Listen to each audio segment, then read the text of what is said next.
You catch my girl legs open, better smash that. Don't be surprised if she asks where the cash check. Let's talk about what they don't want you to talk about on the Donna Leon Show from Blog Talk Radio, Monday through Friday, 12 noon Eastern Standard Time, or GeorgiaGospel.com. WGAG Radio.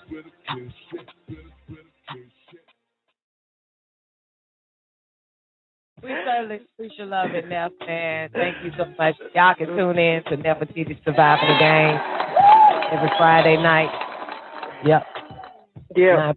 Eastern Standard Time on WGAG Radio, baby. Well, I found out where, because they said the nigga missing, but he was with Tude the whole goddamn time now.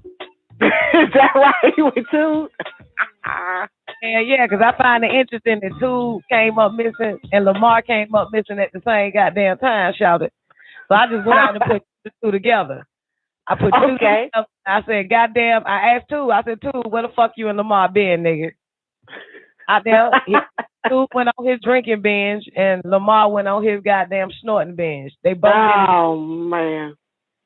But there it is. I done solved the case. Okay, you put that together.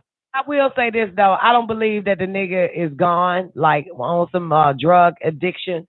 I don't believe it.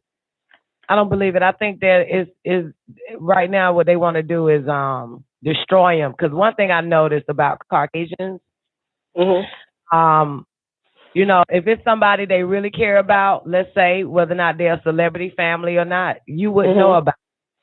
No, none of us would know about it. They keep it covered. They keep it quiet. Right, you know right. So if they leaked that information because they wanted it to get out to destroy him. Right, because he done packed up and walked away. They destroyed that boy from the inside. In other words, they brought him in their family to destroy him.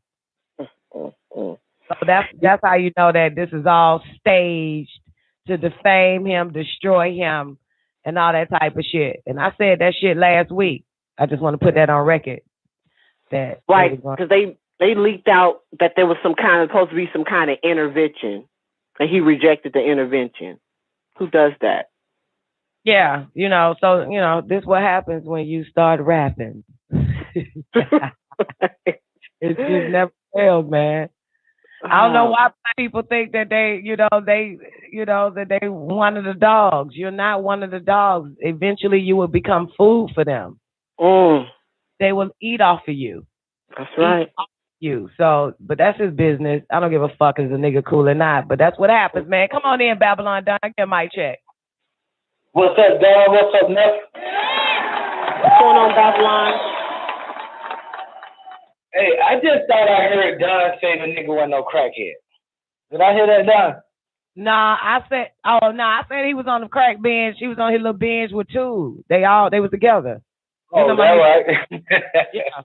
But I'm just saying though. But if they putting it out there, that's to defame them. That's for everybody else to swallow the pill of lies. Because technically, let's be real. You and I, Babylon, fuck everybody else. Come on now. We know that right knowledge, facts can only be confirmed by experience, reason, and evidence. So we don't have the experience of seeing that nigga on any fucking thing. That's right. We ain't told that nigga nothing. We don't know if they're telling. And first of all, anytime cracker families decide to concoct stories, you know that's exactly what it is, a fucking story. Yep. Like I always say, when it comes to white man lynching a nigga, I stay the fuck up out of it. I stay up out of it. That's, you know what I'm saying? To me, that's white on black crime. You're not going to get me to lynch this nigga with you. You're not going to get me to do it.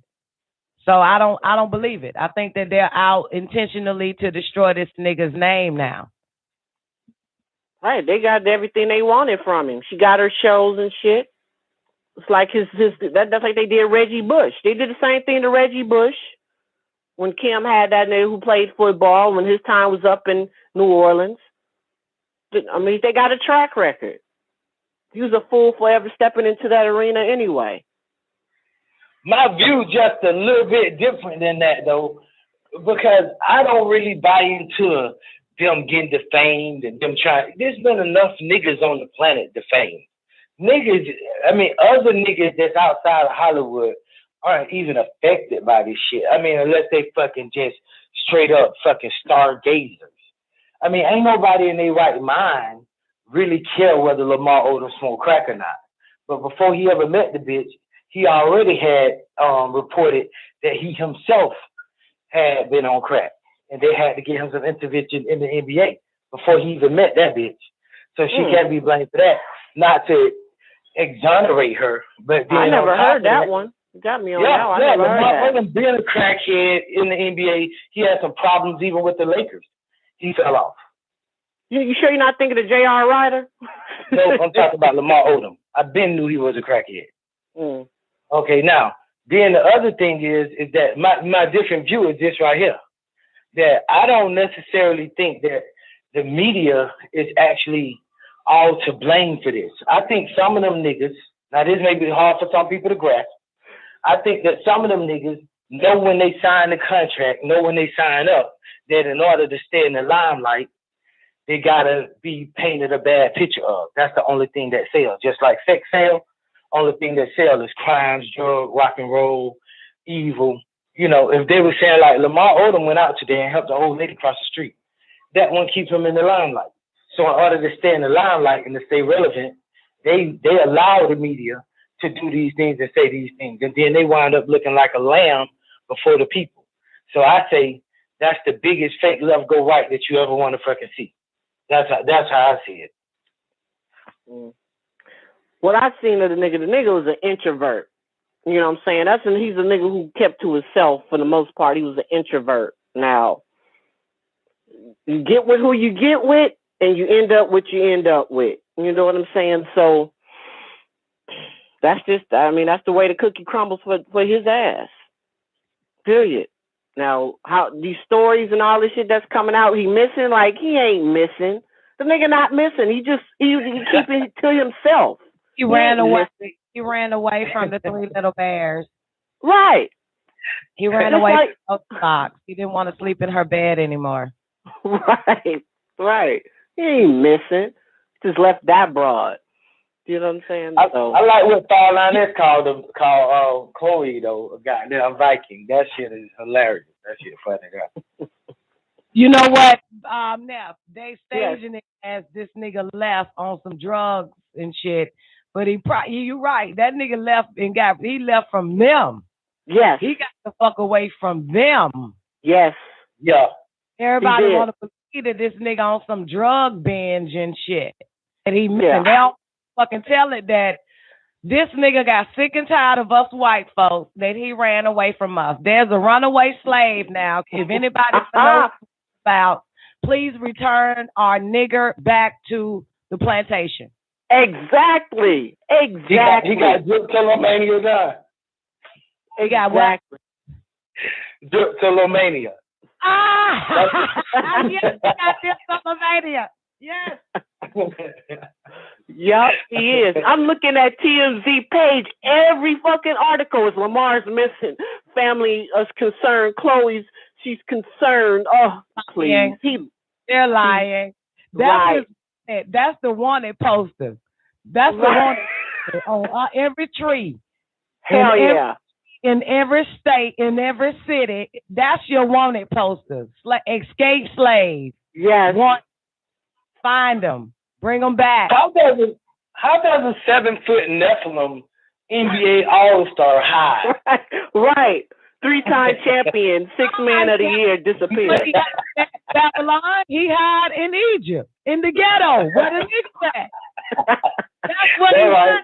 Nigga ain't hiding in Beverly Hills, motherfucker. He went back to Queens. You ain't lying. He went back to Queens. Yeah. That's where he can blend in at. Shit. Okay. Damn. I'm trying to figure that shit out. Yeah, man. These niggas here. There it is, dog. That's it. Here, I got a quick article real quick, and we're going to, I really want to stay on this 9-ball because it's not complete. It's not finished. But I do want to check with y'all real quick about this white chick. I forgot her name, but she said that she fucked every day for 365 days, and here's her result of fucking every day.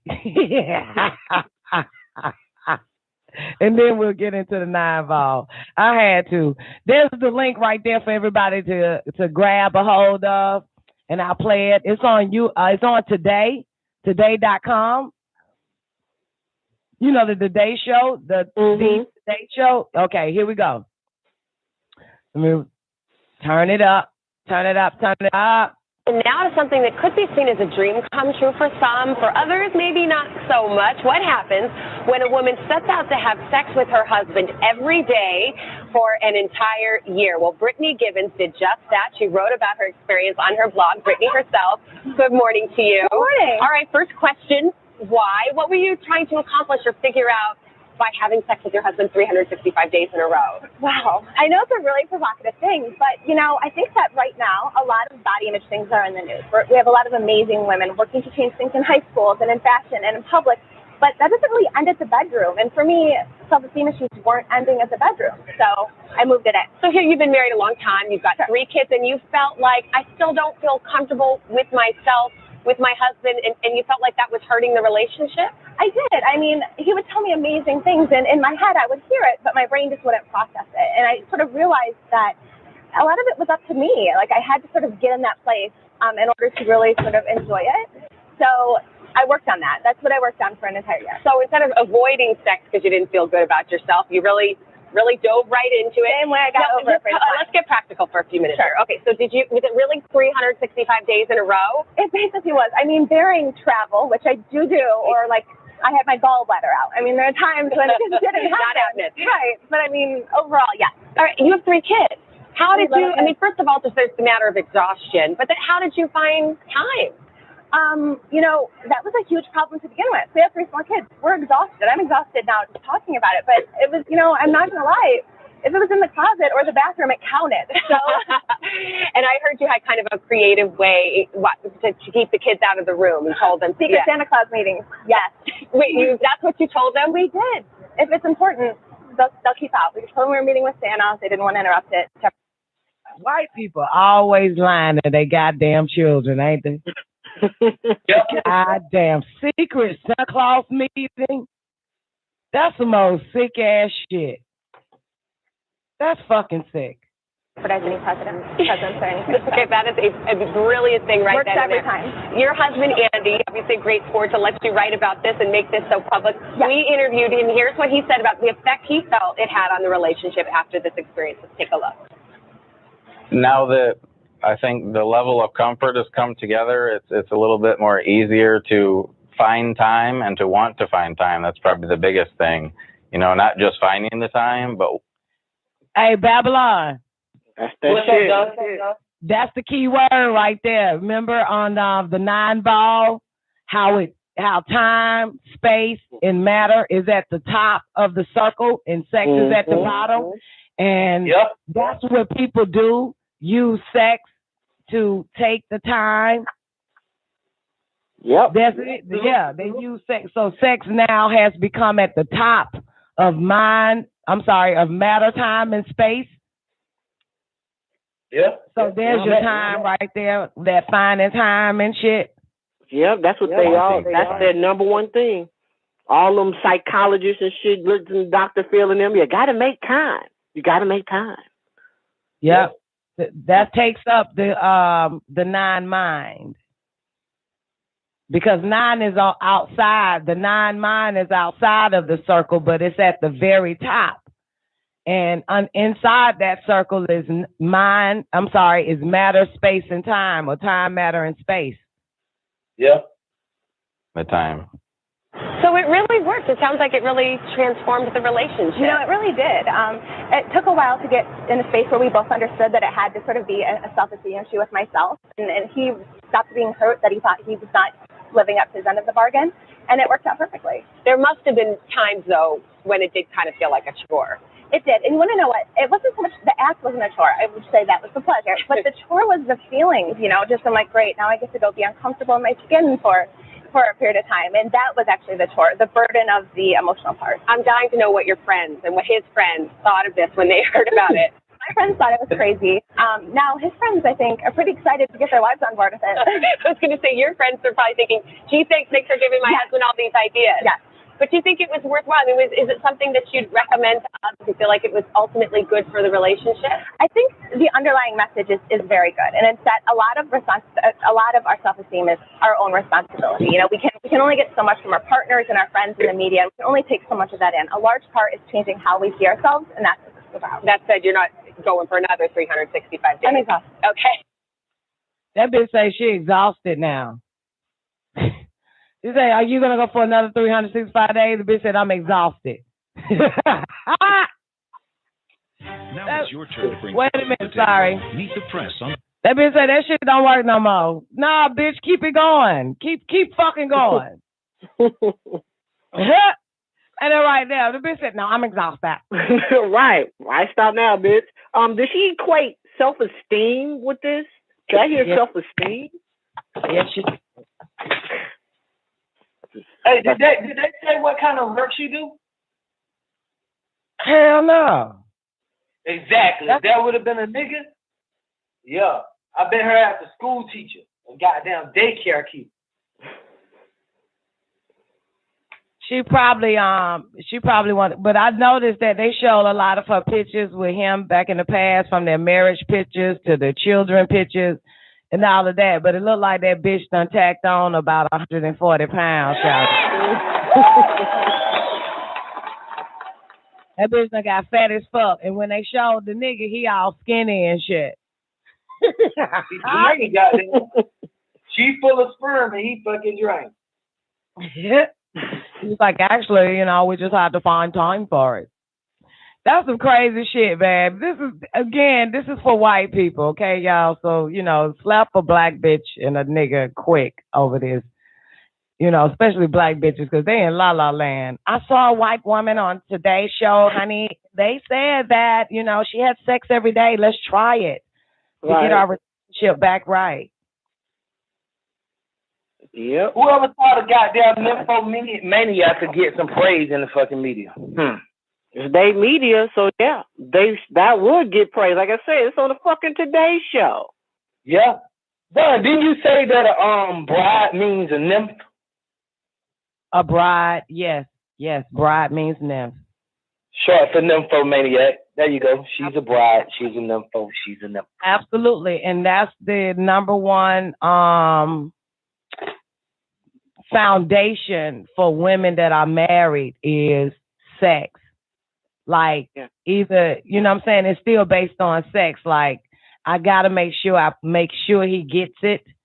You know what I'm saying? Like all these type of thoughts that come into play when the woman becomes a bride, it's all based on sex.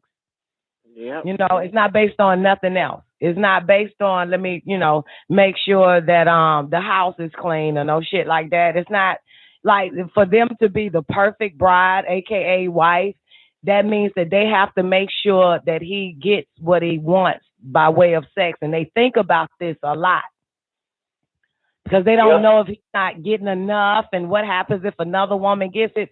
But technically, if a nigga's fucking his wife every day, then he can actually tell the bitch in the red dress, I'm sorry, I just had some. I'm like, sorry, I can't. I just had some right before I left the house. To be honest though, Don, as a man, the more sex a man have, the more sex he can have, and the more he wants sex. So sex once a day still wouldn't be enough for a man that's been having sex every day. I mean, he could still fuck twice a day after that, down there. Yeah, but logically, what man are you talking about? The black man or the mankind man? I'm talking about somebody like, for instance, Haley Berry say she went with the goddamn Nutrinoid, what's his name? Eric Benet, and say he had a sexual problem that he was goddamn wanting to fuck every single day. I'm talking about a nymphomaniac. It's an incubus as well as a succubus. It's people that's built for that shit. They just lowlifes. Yeah, sex have now took over the space of this. They took over the space, the time, and the matter. Sex is the only thing that matters. That's the only time that they're gonna make time for.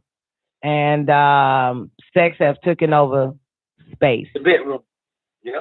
Space, yeah. The space that could occupy creativity, success and everything else. The mind. Yeah. So, yeah, he was addicted. He was an addiction. He was addicted to, he was a sex addict, Eric Benet. Yeah. Yeah, so yeah, he probably was fucking highly, but when that bitch went to work, he was either fucking himself, exactly, jacking all, watching porn, all type of dumb shit, man. Yeah. Yeah, and then he goes off and get married again, but he still would be addicted to sex. Yep. That's the only purpose of why men get in relationships, get married, is so they can always have it just at hand, at reach, whenever they need it. But if the bitch leave the house, he's gonna fuck something else. So a nigga like that, like Eric Benet, his bitch have to be with him 24 hours a day. She can't even go to the grocery store because sex gonna cross that nigga mind and he just gonna get a newspaper and some Vaseline and get to work. That shit crazy. Was you, when I went to the store, Eric, was you jacking off? No, baby, no, I promise I wasn't. You sure? Because I measured the Vaseline jar.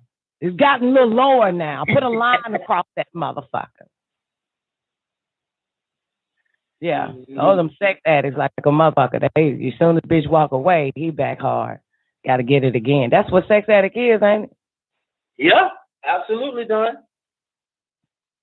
Damn. Anyway, y'all ready for the 9 ball? Yes. Let me switch my mics.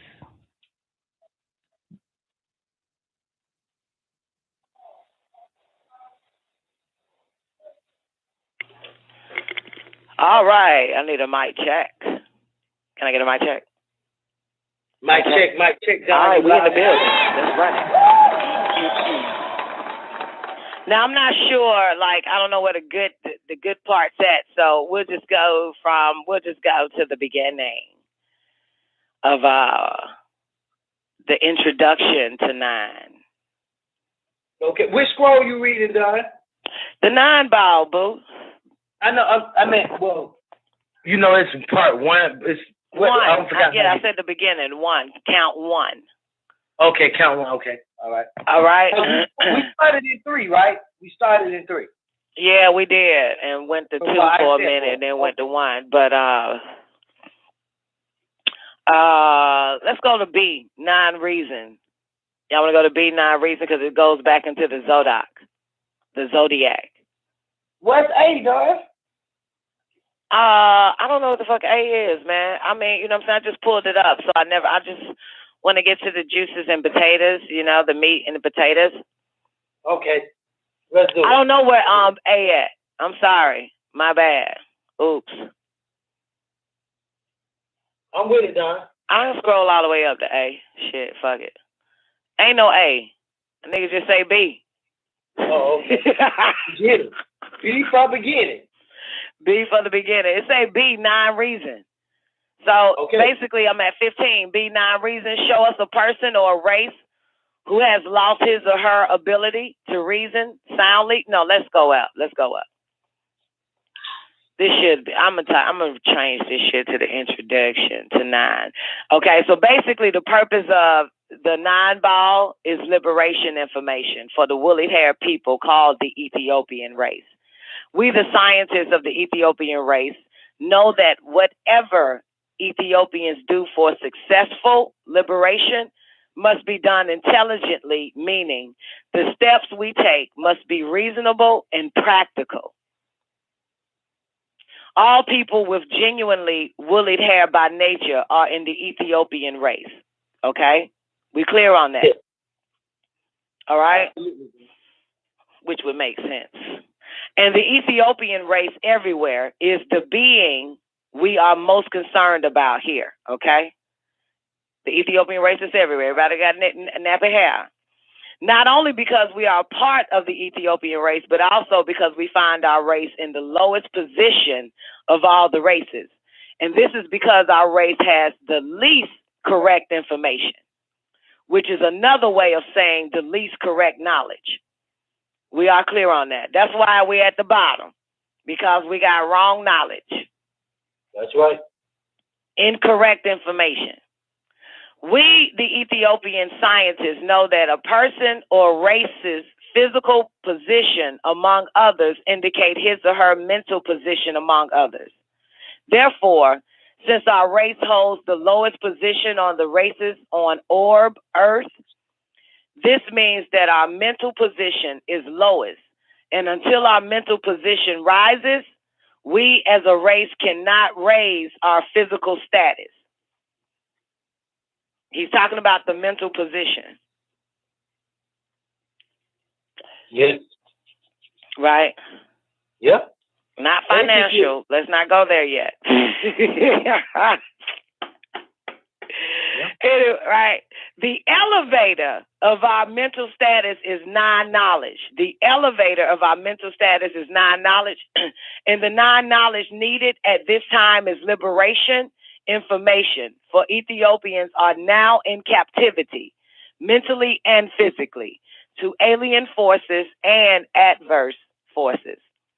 So the non-ball will present the highest quality of reason, and thereby the highest form of knowledge by nature available to woolly hair people on Earth at this time for liberation purposes. The highest quality of reasoning in existence is non-reason, and the highest form of knowledge is non-knowledge, the offspring of non-reason. Nine in anything is the highest, for there is no digit higher than 9.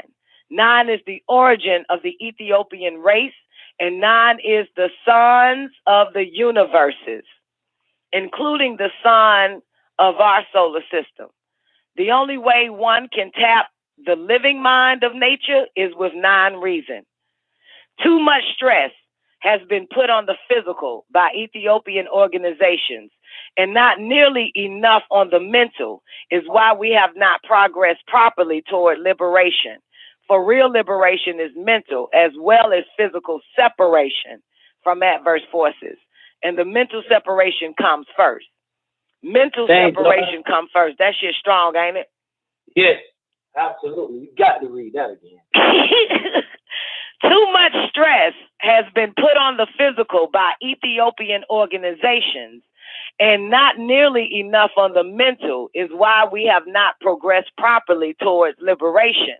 For real liberation is mental as well as physical separation from adverse forces. And the mental separation comes first. So basically, Don, fuck the niggas that keep saying, come by y'all, we need to come together, when they minds ain't on the right goddamn liberating forces. Right. Absolutely. Okay. Yeah. Because real liberation is mental as well as physical separation from the adverse forces. And the mental separation comes first. Mental separation. Because he starts off saying that the only issue or the reason why the Ethiopian race is at the bottom is because they gotten wrong information. Yeah. Incorrect information.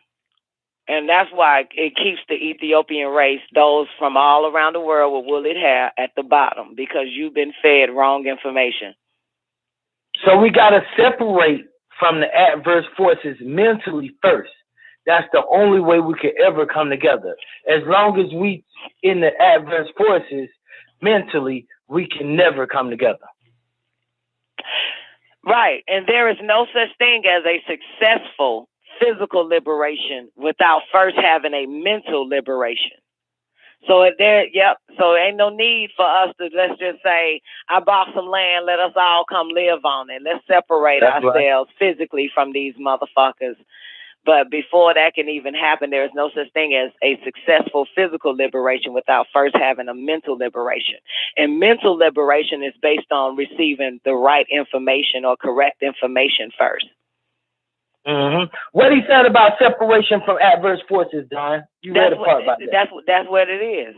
too much stress has been put on the physical by Ethiopian organizations and not nearly enough on the mental is why we have not progressed properly toward liberation. For real liberation is mental as well as physical separation from adverse forces.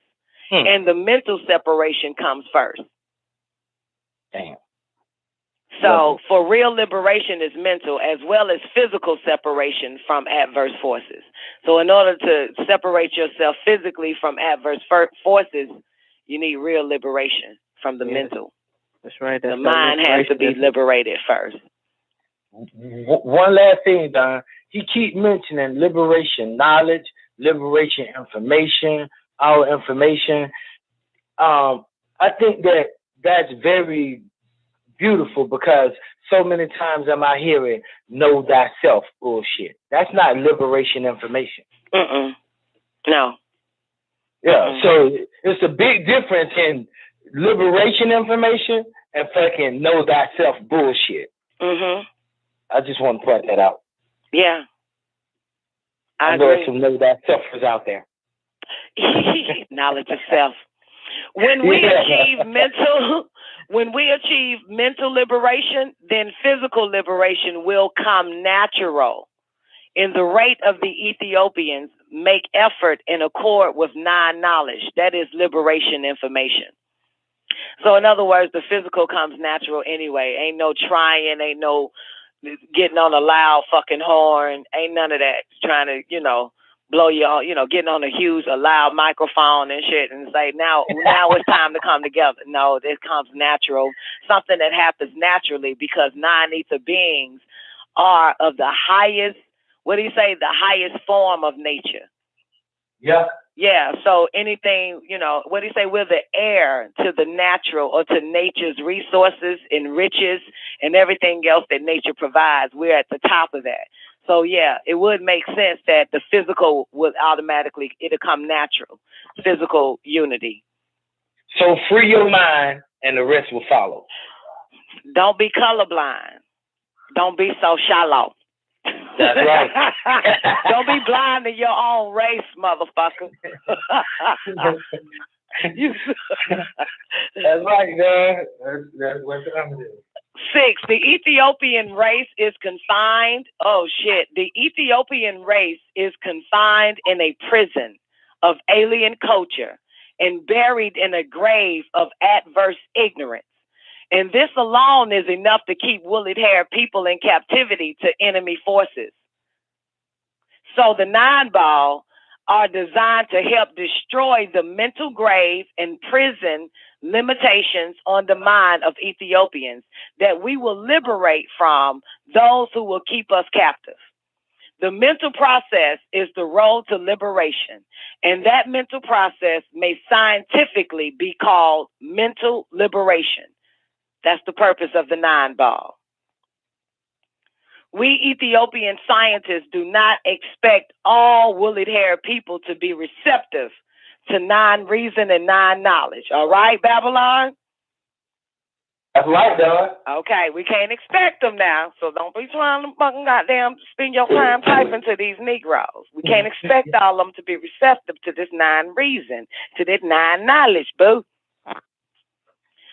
He does say it will take time for some to overstand, and there are others who will neither overstand nor care. But those among us who are intelligent by nature will overstand, accept, and adhere. These are the ones we are searching for. For these are the survival and future of the Ethiopian race. No one can make another intelligent. I repeat, no one can make another intelligent. That's right. A person must be born with intelligence. A person must be born intelligent. And the intelligent among us are the only ones who can liberate self. No one can liberate a person. A person must liberate self by overstanding, accepting, and following the liberation knowledge. You have to be born with intellect. Mm-hmm. Absolutely. Damn. That's right. Woo-hoo. That's why it said that nobody don't give it but the Most High. Because you have to be born with it. Ain't nobody can make a person intelligent or have intellect. Can't nobody liberate no motherfucker. They have to have that shit in them. They have to be built for it. Yeah. They have to be designed by nature, because that's the only force of intellect that takes place in the being once it's created. It's intellect first. That's fucked up. Everybody ain't got it. Oh well. Yeah. Mental liberation knowledge informs us that before woolly hair people were called Negroes by Caucasians, we were called Ethiopians. And before we were known as Ethiopians by the Greeks, we were called Nubans by the ancients. All right now. What's up, dog? I heard that. He just did it. There it is right now. Mental liberation knowledge informs us that before woolly hair people were called Negroes by Caucasians, we were called Ethiopians. And before we were known as Ethiopians by the Greeks, we were called Nubans by the ancients. That's right. The words Ethiopian and Nuban are the same in meaning. They both mean ether, the life-giving, light-giving, burning energies that the sun produces, called prominences and sunshine. Right. Wow. So, in other words, when the white people were saying, look at those Ethiopians, they was calling us prominent and sunshine. Look at the sunshine. Look at those sunshine. Sunshine bright. That's right. That's some funny shit, ain't it? The Caucasian, Caucasians need to go back calling this that shit, don't it? That'll be interesting. That'll wake up some niggas there. Yeah. Today in the news, a sunshine was shot today. Was beat up brutally by the Coptics. The cops. Anyway, the Caucasian, the white man and woman, never taught black people that sunshine is ether. Because if they had, some of us would have been able to reason out our origin many years ago. I just said that. But one of Caucasian purpose is to keep Ethiopians ignorant so we can be used against ourselves for Caucasian benefit and well-being.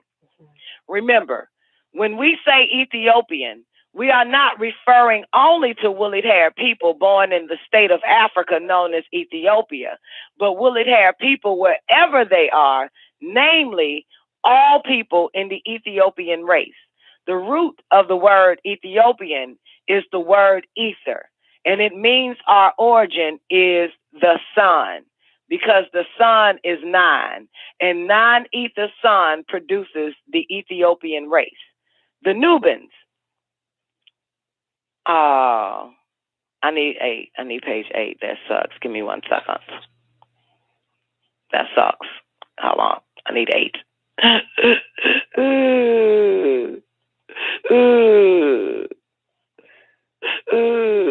You got patience.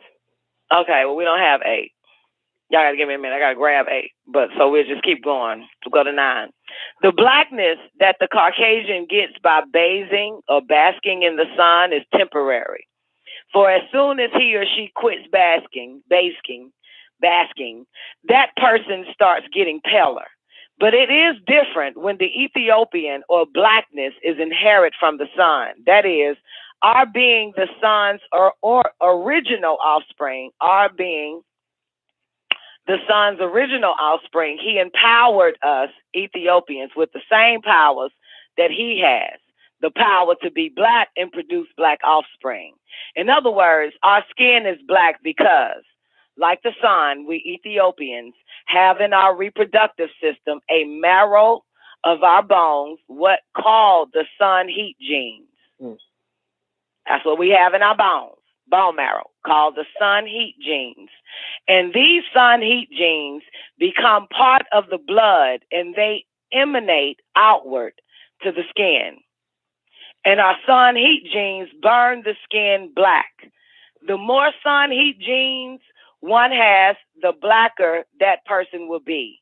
Therefore, being black is being superior in color because the suns of the universes are jet black, and they are superior to all other universal bodies. Hence, black is not only beautiful, but also the best and purest of the colors. The sun is male and Mother Earth is female. The sun gives off ether in the form of what is called prominences. And the sun has antenna called granulation. And Ethiopians' woolly hair looks like that granulation. So our woolly hair may correctly be called granulation, using an English expression.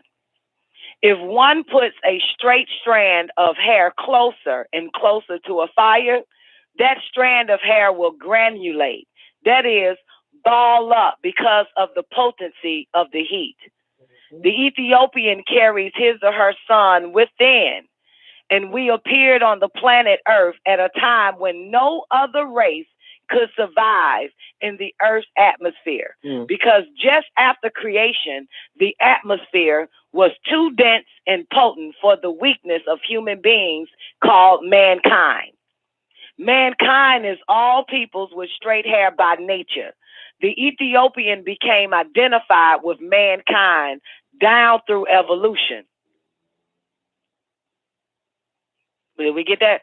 The Ethiopian became identified with mankind down through evolution. Yes. Yeah. The Ethiopian was a fucking god and a different being. And then all of a sudden he became identified with this fucking mammal on the planet. Right. Down through evolution. Yeah, so throw them in there too. Yeah. So we can now niggas say we all feel like they the same as us. Bullshit. Moreover, the sun heat genes, where's it located, y'all? Just had to throw a question out there. Where's the sun heat genes in Ethiopia? Bone marrow, inside your bone marrow. There we go. The sun heat genes in those who had to live in the Earth's original atmosphere had to be much stronger than those of mankind who came much later. In other words, the sun heat genes in the African pygmies were so dense and potent in their bone marrow and reproductive system, they turned the hair kinky, as fire does to a straight strand of hair. Hence, woolly hair is superior to straight hair, as the suns are superior to other universal bodies. Woolly hair, by nature, assures the Ethiopian that he and she are the originals on the planet. On the planets, notice that. The original on the planets. Thereby, the original personification of the suns, we bigger Ethiopians evolved from the smaller Ethiopian, now called the African pygmies, who lived in the equatorial Africa.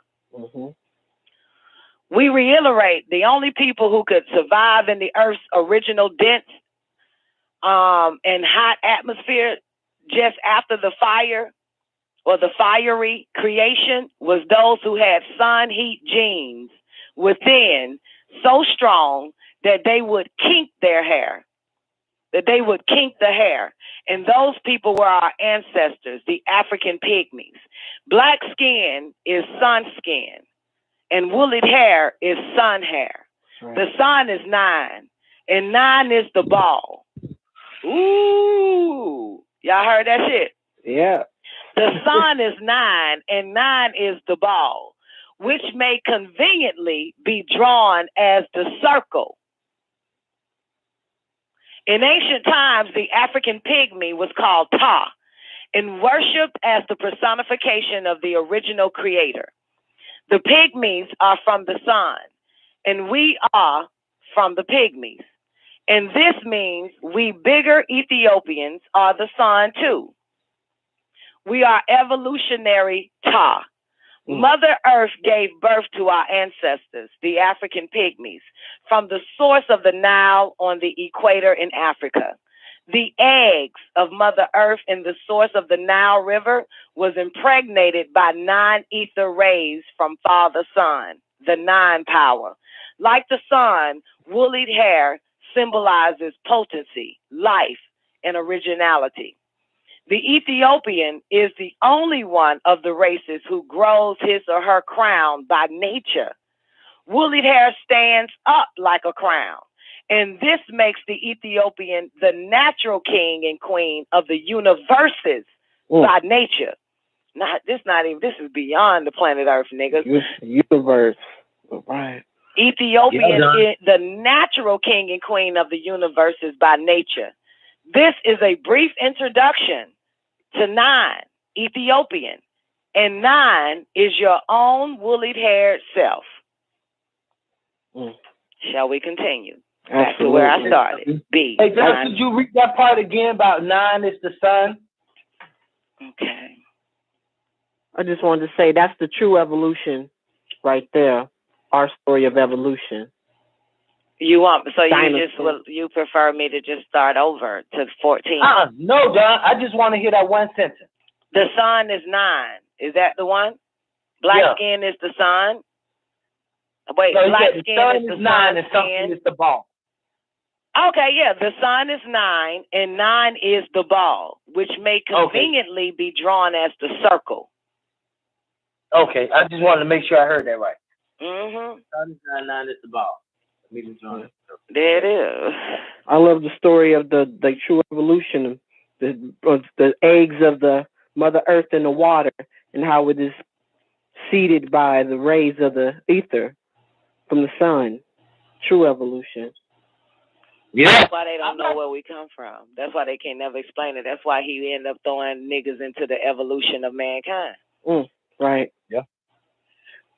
I like the fact when he say, Don, that non-ether beings grow their original crown. And that shows that we basically the original beings of the planet Earth, the original kings, gods, whatever you want to call it. Of the universes. Of the universe, yeah. By nature. By nature, we the only one with a crown. Everybody else shit fall flank. They shit don't grow up. It don't stand up like a crown. That's right. This is our woolly crown. Hey, what it say? He that endureth to the end shall receive a crown of gold. That's right. That endure starts with the hair first, right? Well, I look like I didn't. I failed. Couldn't endure long enough. Had to goddamn get a straightening comb. Oh well. That means you got to stay woolly your whole life, baby. Mm-hmm. He that endures to the end shall receive a crown of gold. Your hair gonna turn gold. That shit is incredible with pearls and jewels and emeralds and sapphires and jaspers and shit. Crystal City. Right. Yeah. Show us a person or a race who has lost his or its ability to reason soundly, and we will show you a person or race in degradation as compared to the highest standard of nature. Huh?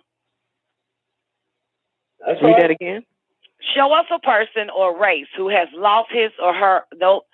Show us a person or a race who has lost his or its ability to reason soundly, and we will show you a person or race in degradation as compared to the highest standards of nature.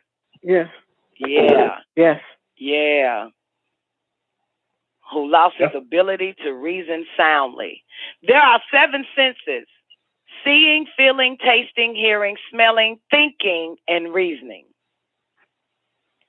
What divides the animal world from the world of Ta, the Ethiopian race, is the woolly hair person's capability to reason soundly when that person is in his right mind. That is, when the Ethiopian is in her own knowledge and own cycle, the highest form of reason is non-reason. Mankind and all other animals can exercise the first 6 senses, but only Ta kind is capable of experiencing non-reason, the 7th sense. Mankind has the capability to do heavy thinking, 6th sense. Deep, ain't it? Okay. But non-reason is above the level of mankind's mentality. And this is why mankind admires and worship all intelligent levels, 7 and above.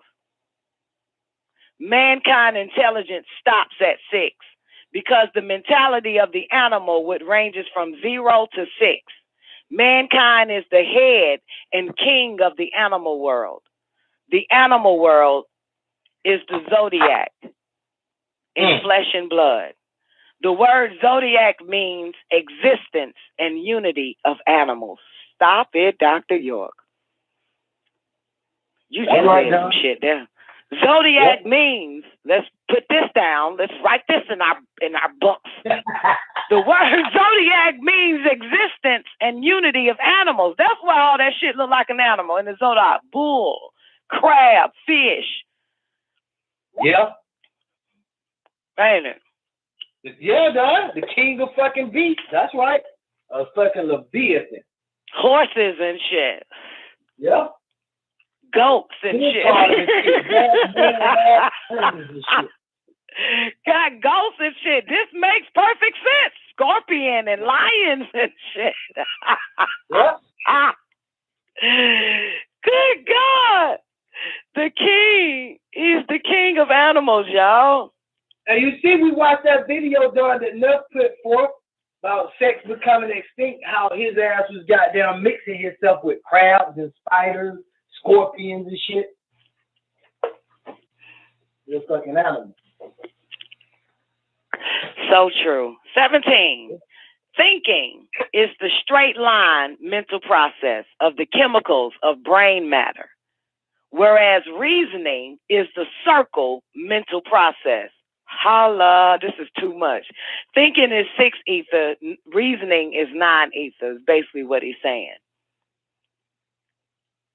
Thinking is the straight line mental process of the chemicals of brain matter, whereas reasoning is the circle mental process of the chemicals of brain matter. I understand that. Yeah, the straight line mental process is mental science. The straight line mental process is mental exercise based on a higher percentage of negative brain matter than positive. And the circle mental process is mental exercise based on a higher percentage of positive brain matter than negative. That's right. This is too much. The linear is flat. Flat meaning dead. Mm-hmm. That's right. Uh-oh. Reasoning employs the natural ability. Reasoning employs the natural ability to determine what is right or wrong, what is true or false by the nature of nature. Thinking is the exercise of brain matter in mental death. And reasoning is the exercise of brain matter in mental life. When more negative brain matter is active than positive brain matter, the mind is mentally dead. And when the reverse exits,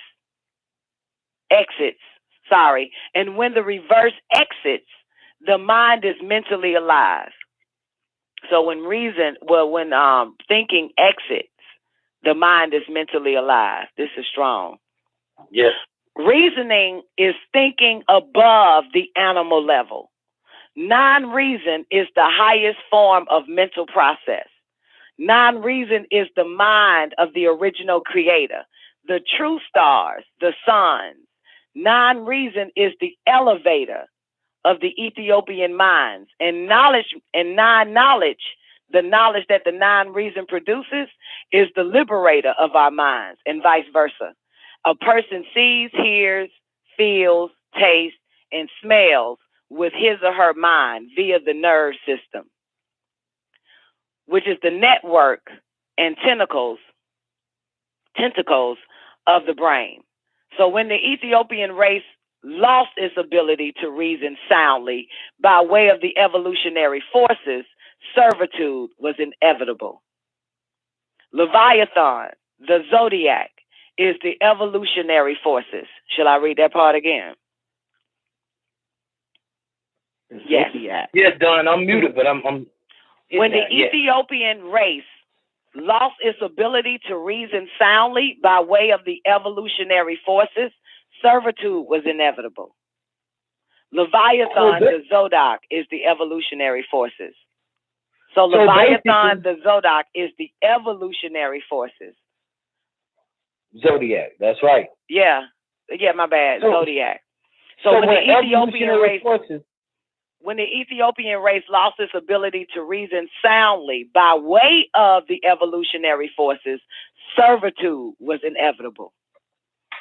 That's what made it easy to put niggas in jobs and slavery and loyalty and I guess the Stockholm syndrome and all that other shit. Because now they lost the ability to reason soundly. That's right, dog. Deep. 6 ether. 19. Ethiopians, our ability to reason soundly are called non-reason, has returned.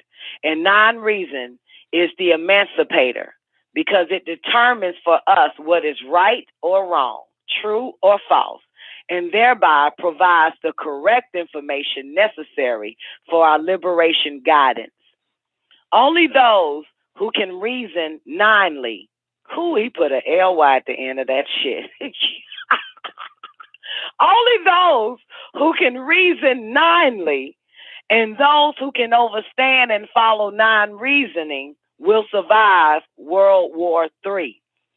And by the future of the Ethiopian race, because only those who can reason ninely or follow non-reasoning are intelligent enough to do what is necessary for survival. Non-reason is the Ethiopian in his or her right mind. That's non-reasoning. It's somebody in his or her right mind. That's right. That's right. Non-knowledge is knowing. Knowledge is scientific information. Non-knowledge is correct scientific information. Babylon, where's more? We got to get him in on this. Knowledge is scientific information. Non-knowledge is correct scientific information. Big difference. You gotta love that shit, don't you? By scientific information, we mean knowledge proven by non-reason, experience, or evidence, or any combination of these three factors. By scientific knowledge, we mean information proven and organized in such sequence as to put the mind in proper order. Non-knowledge is the best information attainable in the universes. So don't get caught up on what they say on this planet as scientific information, because that's wrong knowledge. That's basically what he's saying. Yeah. Because non-knowledge, what he say? Because non-knowledge is the best information attainable in the universes.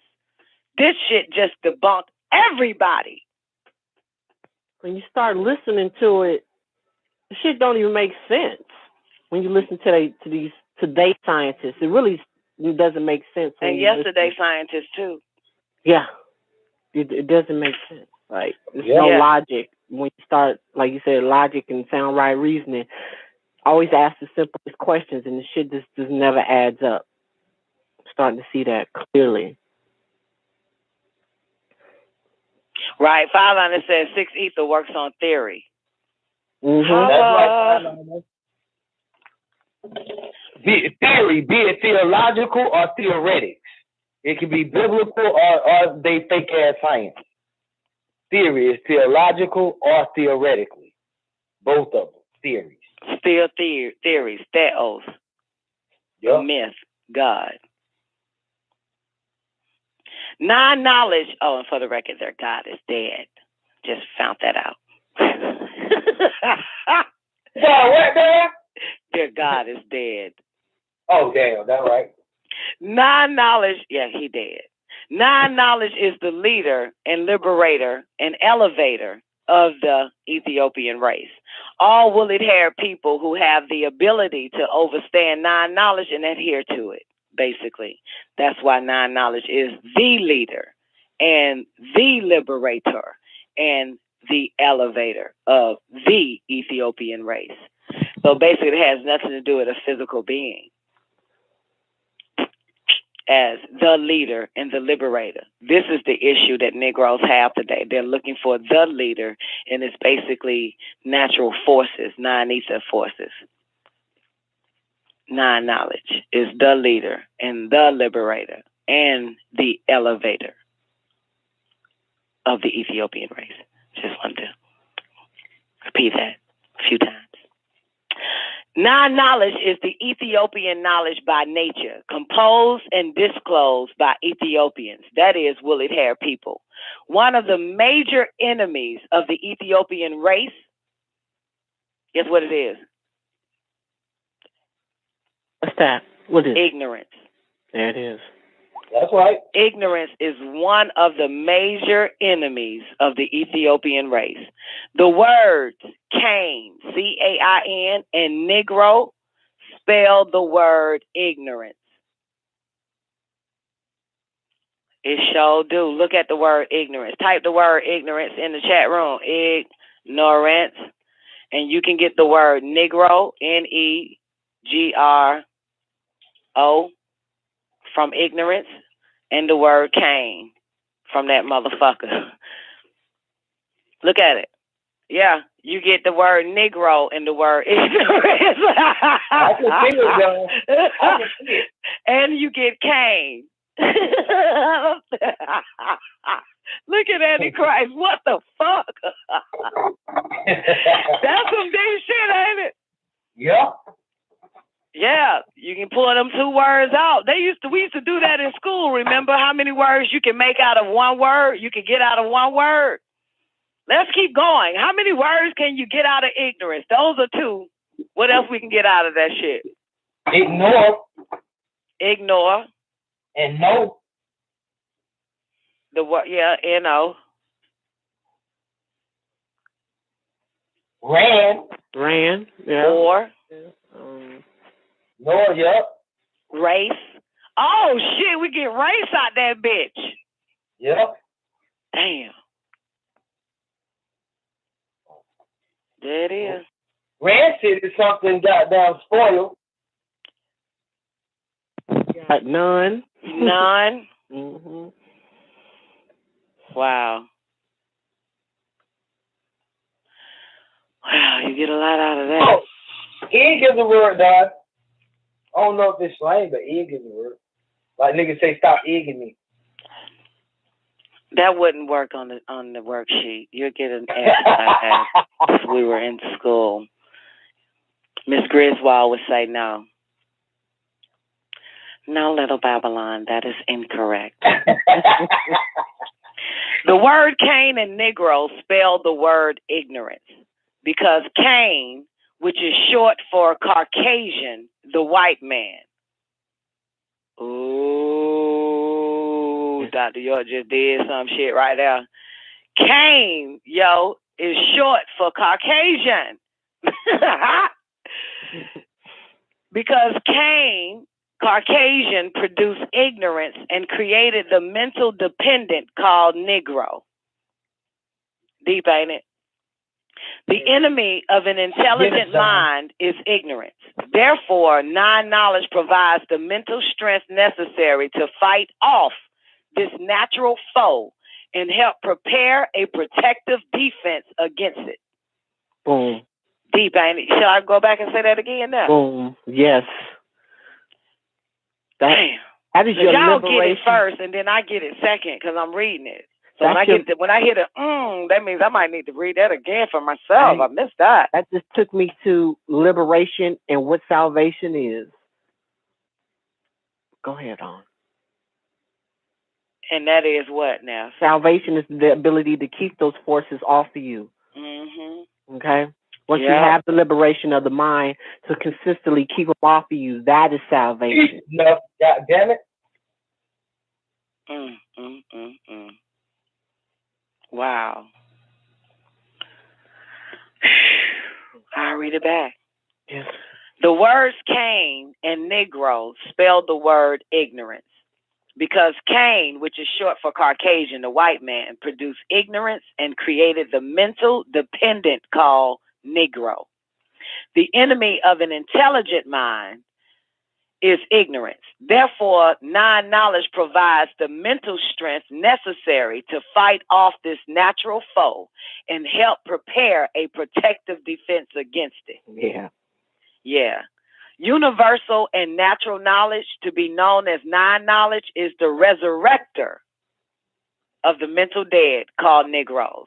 Universal and natural knowledge, to be known as non-knowledge, is the resurrector of the mental dead, called Negroes. Whew. Non-knowledge deals in origins, because origins are the beginnings of beings, and in beginnings are found the true nature of all beings. I noticed that they don't ever want to take you to the beginning. Never. Yeah. Even when you're speaking with a Negro who has scientific knowledge, but not what? Say it again, Don. Right scientific knowledge, Don. Right. Yeah. Yeah, and you be asking them what's the origin of it. Like when I was in that stupid ass conversation with that ignorant Negro on the word bride in Greek. This nigga kept giving me German. Right. And I kept saying, let's go back to the origin of the fucking word. He couldn't think past the German word for bride. He got stuck. That Negro got stuck right there. Right. Like, let's keep going back, honey. There's more. But yeah. Oh, and it was the same thing with another Negro. Now, if you weren't in this bitch, but you know, Z3 Farhan, remember him? Sometimes he come in. He calls himself a Arab. Yeah. From Africa, from Somalia. Yes. But just the other day, he wanted to tell me that Arabic is the original language. It's the first language, and I had to tell him, no, it's not. Nope. And then he wanted to keep going, and I said, no, we're not going to keep going until we go back to the first language. You ain't finna just keep riding, motherfucker. We got to stop at this stop sign. Right. So we know where the fuck we gonna go. Ain't no way in hell you gonna say that and think that shit gonna fly by me. Right. They don't want to get a real name for cuneiform. Yeah, because I told them the ancient Egyptians spoke Heretic, and that predates Arabic. Damn sure do. So you come on now. Who the fuck you think you're talking to? Right. You think you're talking to a Negro that's been educated by 6 ether forces? Tell it. No. They do, Don. They be thinking they talking to some American Negroes, so they think they can just come over here with an ramble, fucking tongue and ramble. Yeah, because then I had to tell them, and mind you, this is all based on the Bible anyway. And I said, what the fuck were they speaking before the languages was confound? That's right.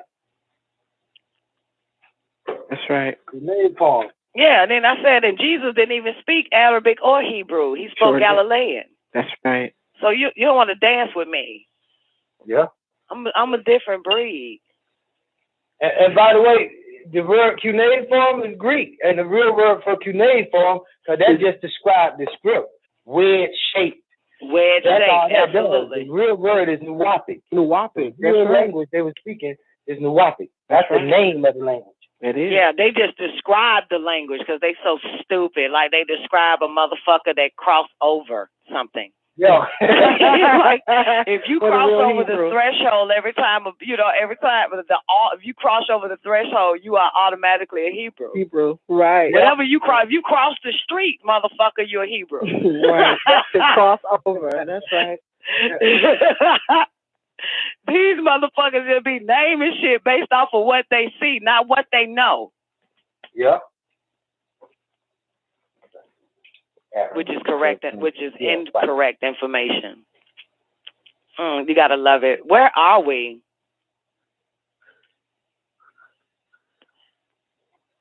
Okay, back to the resurrector of the mentally dead and called Negroes. Okay, non-knowledge deals in origin, because origins are the beginnings of the beings, and in the beginnings are found the true nature of all beings. One does not really know a person, place, or thing until he knows the true nature of that person, place, or thing. Tell it. Uh-oh. One does not really know a person, place, or thing until he knows the true nature of that person, place, or thing. That's right. Knowing and disclosing the true nature of persons, places, and things are non-knowledge. The Ethiopians' universal science. There it is. Right there in your goddamn face. There it is. Deep, ain't it? Yes. Once you know the motherfucking true nature of a person, place, or thing. That's right. True nature. So in other words, let's go back to when y'all was talking about the Fox Theater that day on your show now Friday. Yes. So technically, and it ain't even called the Fox Theater until we know why they even built that motherfucking. What was the purpose of naming it the Fox? Right. That's right, John. Yeah, that's other than that we got to know the true nature of a person, place, or thing. Mm. And that's beautiful, the true nature of a place. That people would never bring that into their mind. You ain't fucking lying. Never. What is the true nature of this shit? This and mind you, you know the Fox attributes are cunning, trickery, subtle. Mm. It's a con. It's a con. Someone that cons you is a fox. Sly is a fox. Slick as motherfuckers. That's why they put niggas in it. And what go on in them theaters? The hypnotism, all kinds of shit. Heater. The word heater is in it. So put a whole bunch of sons in that motherfucking. Let's con them. Right. Let's trick them. Hypnotize them. Put them all in one building and let's raise up the hertz at 440. Right. And have them thinking it's music. Have them on the 5th octave. Wow. There it is. I know. Gotta love it. Trapped in that pentagram. Say what about? I just said trapped in that pentagram when you said that 5 octave, 5th octave, that 5-pointed star. There it is. Whew. Now, Hollywood Walk of Fame. One does not really know a person, place, or thing until he knows the true nature of that person, place, or thing. Knowing and disclosing the true nature of persons, places, and things are non-knowledge. The Ethiopians' universal science. It is vital to Ethiopian survival and well-being that we know and identify ourselves, know and identify others, including our enemies, know and identify our surroundings and everything affecting our present and future. Yes. This was a lot.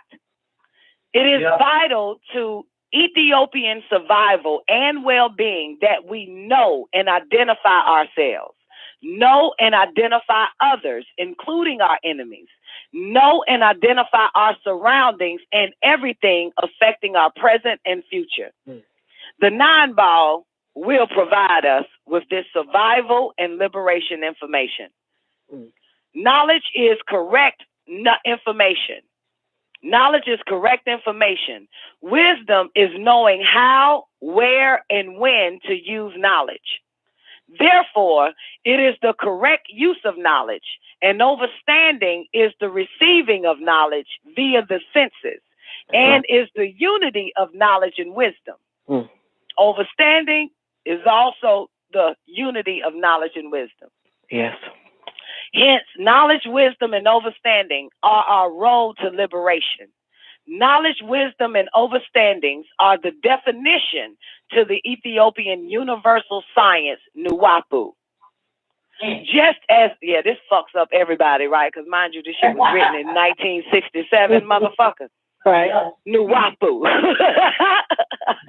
He only throw it in there a few times. Because remember in the Catskill Mountains, Babylon, when Dr. York said, right knowledge is Nuwapu, another word that'll come up later. Now, that was in that was like in 1991 or 92. He said, that's another word that'll come up. He said that'll come up later because nobody knew what the fuck he just said, right? Which means nobody fucking read this shit. So he wasn't even using Nuwapu back then? Like using it as a term back then? No. I mean, well, see, back then would be in 90, but this already came out in 1967, the liberations. So, you have to spoon feed the people, and that takes time. And that's why he's the best of teachers. So he spoon feeds you. He don't put the whole, come on now, can you imagine a bunch of fucking Negroes just left Christianity and the Black Power movement, and here's some nappy-headed nigga come out of nowhere saying, your true science is Nuwapu. Right. You got to speak their language first and then teach them their original language later. Yeah. You got to dance to their beat and sing the song that they sing. Okay. Yeah. You have to speak their language first. But yeah, there it is right there. Universal science, Nuwapu. Just as non-reason is the Ethiopian in his or her right mind, non-knowledge is the Ethiopian in his and her right guidance. Nuwapu. Dang, they wasn't ready for this, boo. Nah. That motherfucker write in the future. That's what people don't get. He writes in the future. So if he wrote this shit in 1967, it came out in the future when people were ready for the 9-ball. Because I remember when motherfuckers started sending that shit all over the fucking world, and that was in 2004. Wow. The 9-ball liberation. Wow. Yeah, everybody started getting their hands on it in 2004. This shit been out since 1967. Stand them 30 years later. Yeah, and the El Holy Tablet was written in the mid-early 80s. You ain't ready for it yet. It came out in 95. So it was like, you know what I'm saying? So he writes in future. That's why you can't tell me that book, the El Holy Tablet, was written in the 80s and it's confirming, and it's still confirming everything that's going on right now. Right now. That's right, Dan. You know what I'm saying? So in other words, just think back. There was really just the word mitochondria DNA was not mentioned in your lifetime. Right. It wasn't mentioned. Now mitochondria DNA is all over the fucking place. All over Crackers on it. It wasn't even in your science books when we was in fucking school. Right. Wasn't in nowhere. Right. But it was in the El Holy Tablets before you and I got a copy of it. Before you got a copy in 2013 or 12, whenever you got yours. Yeah. And before I got a copy in 1995. That was already in there. Another word that was already in there was like Zetes, quartz, and biaps and shit like that. Right. That wasn't even in your science books. And that wasn't nowhere in your science books. So here's a book that came out in the 80s called the El Holy Tablet, which he made available for everybody in the late 90s, mid 90s. And all that information been in there. That's why we kind of like beat our chest and stick our chest out and say, nigga, you late. While they were so busy telling y'all to stay away from that crazy man from the planet Risk, we already was being fed by him. So y'all late to the party because we cleaning up now. Yeah. Now it's time for us to raise up spiritually because we got all the knowledge and wisdom and understanding. And now it's time to clean up. Tell them, God. Yeah, so y'all still late again because now y'all got to still eat the shit that already been out 76 trillion years ago. Yeah. Y'all just eating that food, and now we have to wash our face, wash our hands, cleanse our mind and our bodies, and get ready for the rapture. While y'all niggas still eating off of information, we done move forth to the next plane of existence so that we can continue to ascend. So like I said again, you're late to the party. However, just like fruits on a tree, you will eventually ripen and move forward. So it's kind of like y'all going to have to do everything at the same time.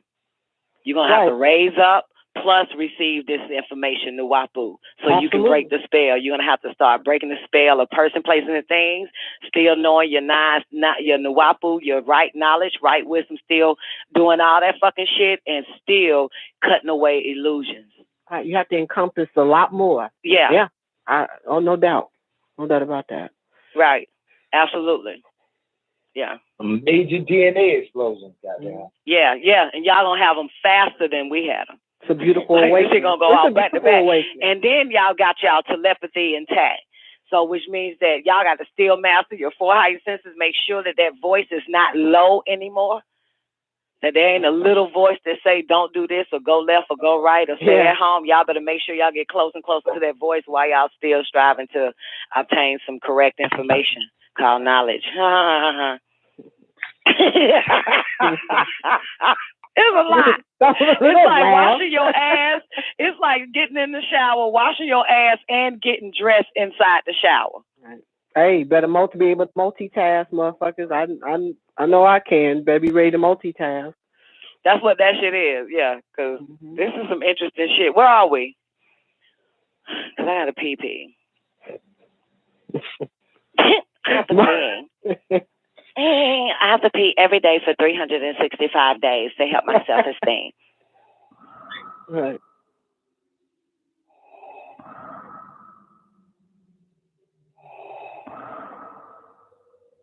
If you only knew the power of the dark side.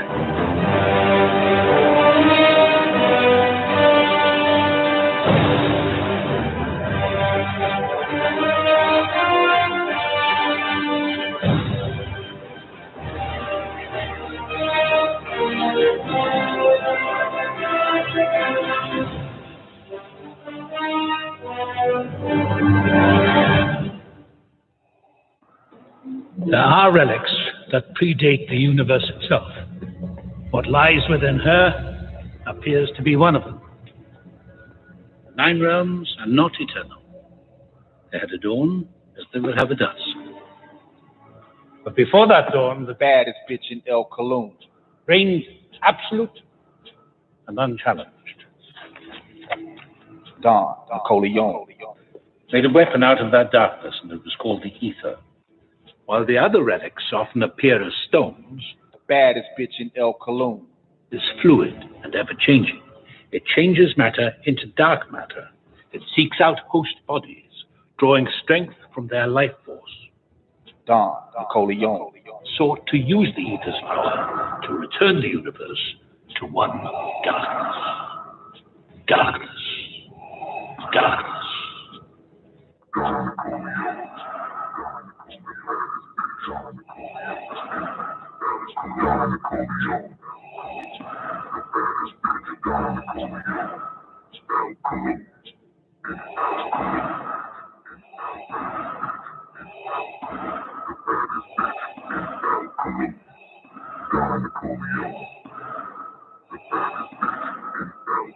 You underestimate the power of the dark side.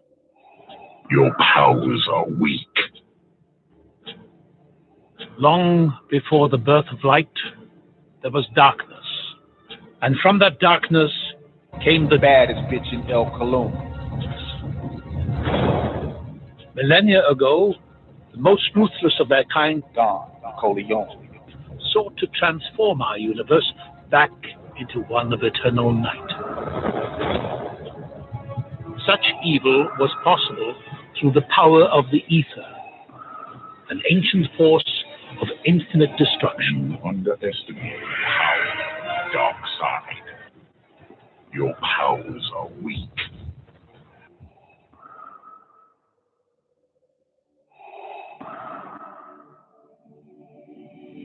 It is your destiny. You have failed me the last time and time.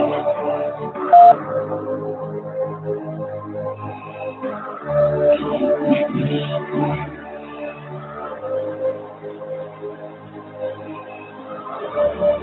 You are not Jedi yet. Baddest bitch in El Kuluwm. Baddest bitch in El Kuluwm. Baddest bitch in El Kuluwm. Dawn, Nicoleone. Baddest bitch in El Kuluwm. Baddest bitch in El Kuluwm. Baddest bitch in El Kuluwm. Baddest bitch in El Kuluwm.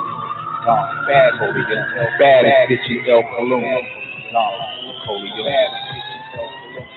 Baddest bitch in El Kuluwm. Dawn, Nicoleone. Baddest bitch in El Kuluwm. Dawn, Nicoleone.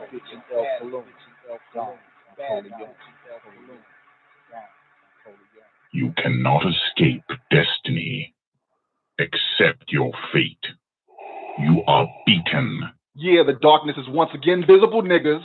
You know what time it is. You tuned in to WGAG Radio at this time for one reason only, to hear the greatest voice transmitting throughout cyberspace. You know who she is, the Sublime Oracle, the baddest bitch in El Kuluwm. Yeah, it's time for the Don Nicoleone Show. Underestimate the power of the dark side.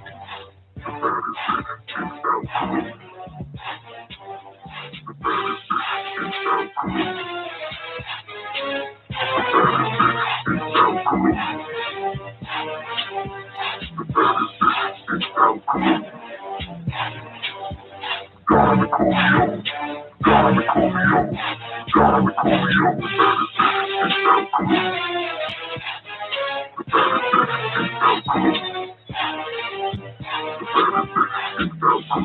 your thoughts betrayed you. Your powers are weak. So you've chosen to die here. Expect no mercy. There is no escape. You cannot escape destiny.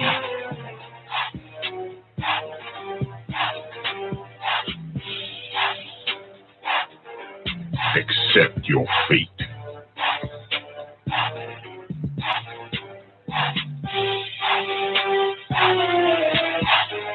You are weak.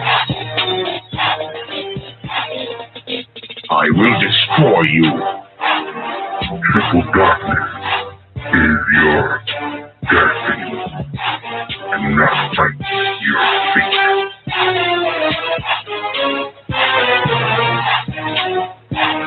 You are beaten.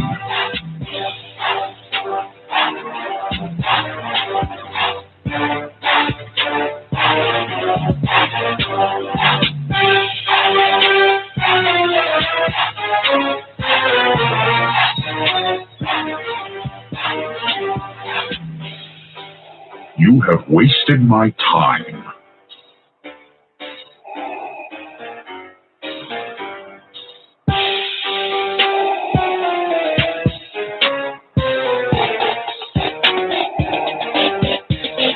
This is the end.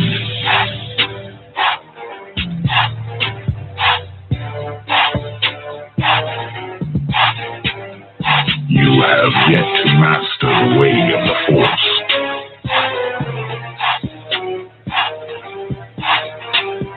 Don't underestimate the power of the Force.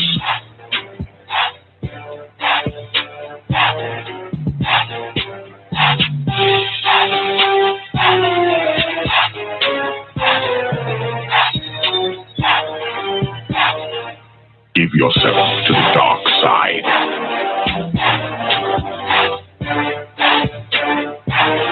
It is useless to resist.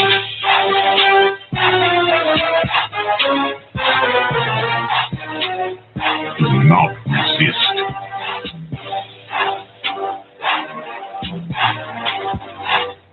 Unwise. This is the end. If you only knew the power of the dark side. Give yourself to the dark side. If you only knew the power of the dark side. Give yourself to the dark side.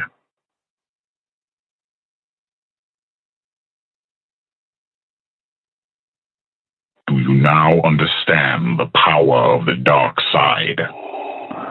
But it ends here. Now give it up for the baddest bitch in El Kuluwm, Don Nicoleone.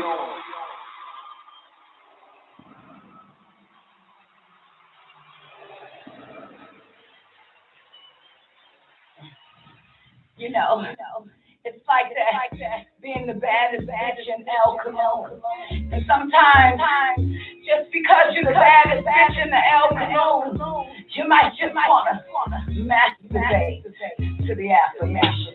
I do a cool tackle that's why I don't be by more El Kuluwm. I need a fee, I shook show El Kuluwm. Why cool, I shook isn't CD. And new Sarugan show El Kuluwm. Why El Kuluwm isn't Sarugan show me. Ania Wahed Ma'al Kuluwm. Wa'el Kuluwm Izu Wahed Ma'ani. Ania Kilu and Jihu Kama Farugan Shil El Kuluwm. Waku Kama Farugan. Ani Akilu Akwenu Kul Dik Ani Aksilu Fi El Kuluwm. Kama Kafiza Izu Lia Amadu Fi El Kuluwm. Ania Kabaha Wahud. El Kuluwm Izu Ania. El Kuluwm Yakilu Ani Yakilu. El Kuluwm Yatnalu Ani Abnalu.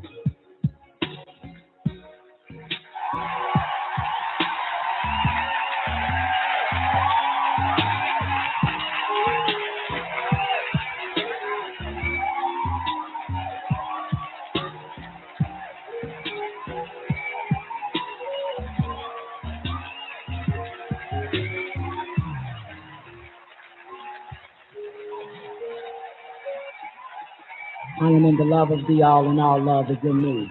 I am a part of the all, and the all is a part of me. I am one with the all, and the all is one with me. I can succeed as a part of the all and fail as an individual. I can be all that I wish in the all, as long as my wish is to stay in the all. I'm never alone. The all is, I am. The all can, I can. The all does, I do. I do. So, yeah, buddy. What's up?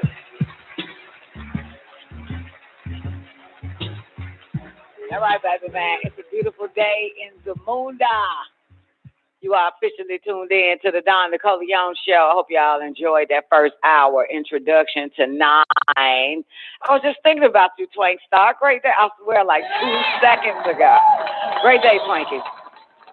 I hope all is well with you, man. I wanted to wait, you know what I'm saying, as far as, you know, baby girl's New Year is concerned and your birthday. I just wanted to freaking wait, you know what I'm saying? I just wanted to wait, you know, talking about just patience, you feel me? I just wanted to wait, tell her, I just wanted to see something, you know. I'm a sick, diabolical motherfucker. So I just wanted to see, like, you know, I ain't even finna say nothing. You know what I'm saying? You know, you somebody special when they like, you know, got everything they want and happy and kind of sort of, but not really ish, and having a great New Year and but then they just feel like, wait a minute, something ain't right round here. What's not right? I didn't hear from Don Nicoleone.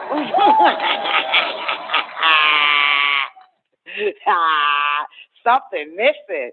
That's right. Something missing. You got everything. Feel like you got everything, don't you? But you ain't got me. You don't realize how special, how important I am.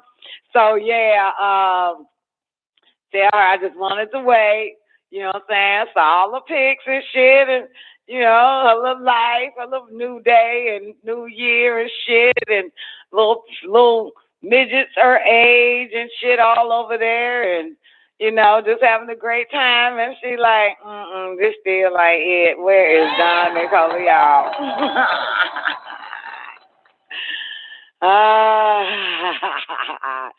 Yeah, I'm diabolical. I just wanted to make sure, you know what I'm saying, that I'm still relevant. And, yeah, I feel better. You know what I'm saying? Busy day for her, probably a couple of days before her New Year, and was like, something's missing, something missing. Where the fuck is Don? Don didn't say anything to me. Where is Don Nicole? Where's Don Nicole? Where's Don Nicole? Ain't a happy birthday, a happy New Year without Don Nicole. Y'all being there, like, yeah, I'm a sick, diabolical motherfucker. Yes, I am. She understands. But yeah, man, let her know, or if she's around, I would like to speak to her. You know what I'm saying? Once I knew, you know what I'm talking about, because I wasn't on like a shit. I'm just awaiting and shit. Like, damn, ain't nobody over there gonna mention my name?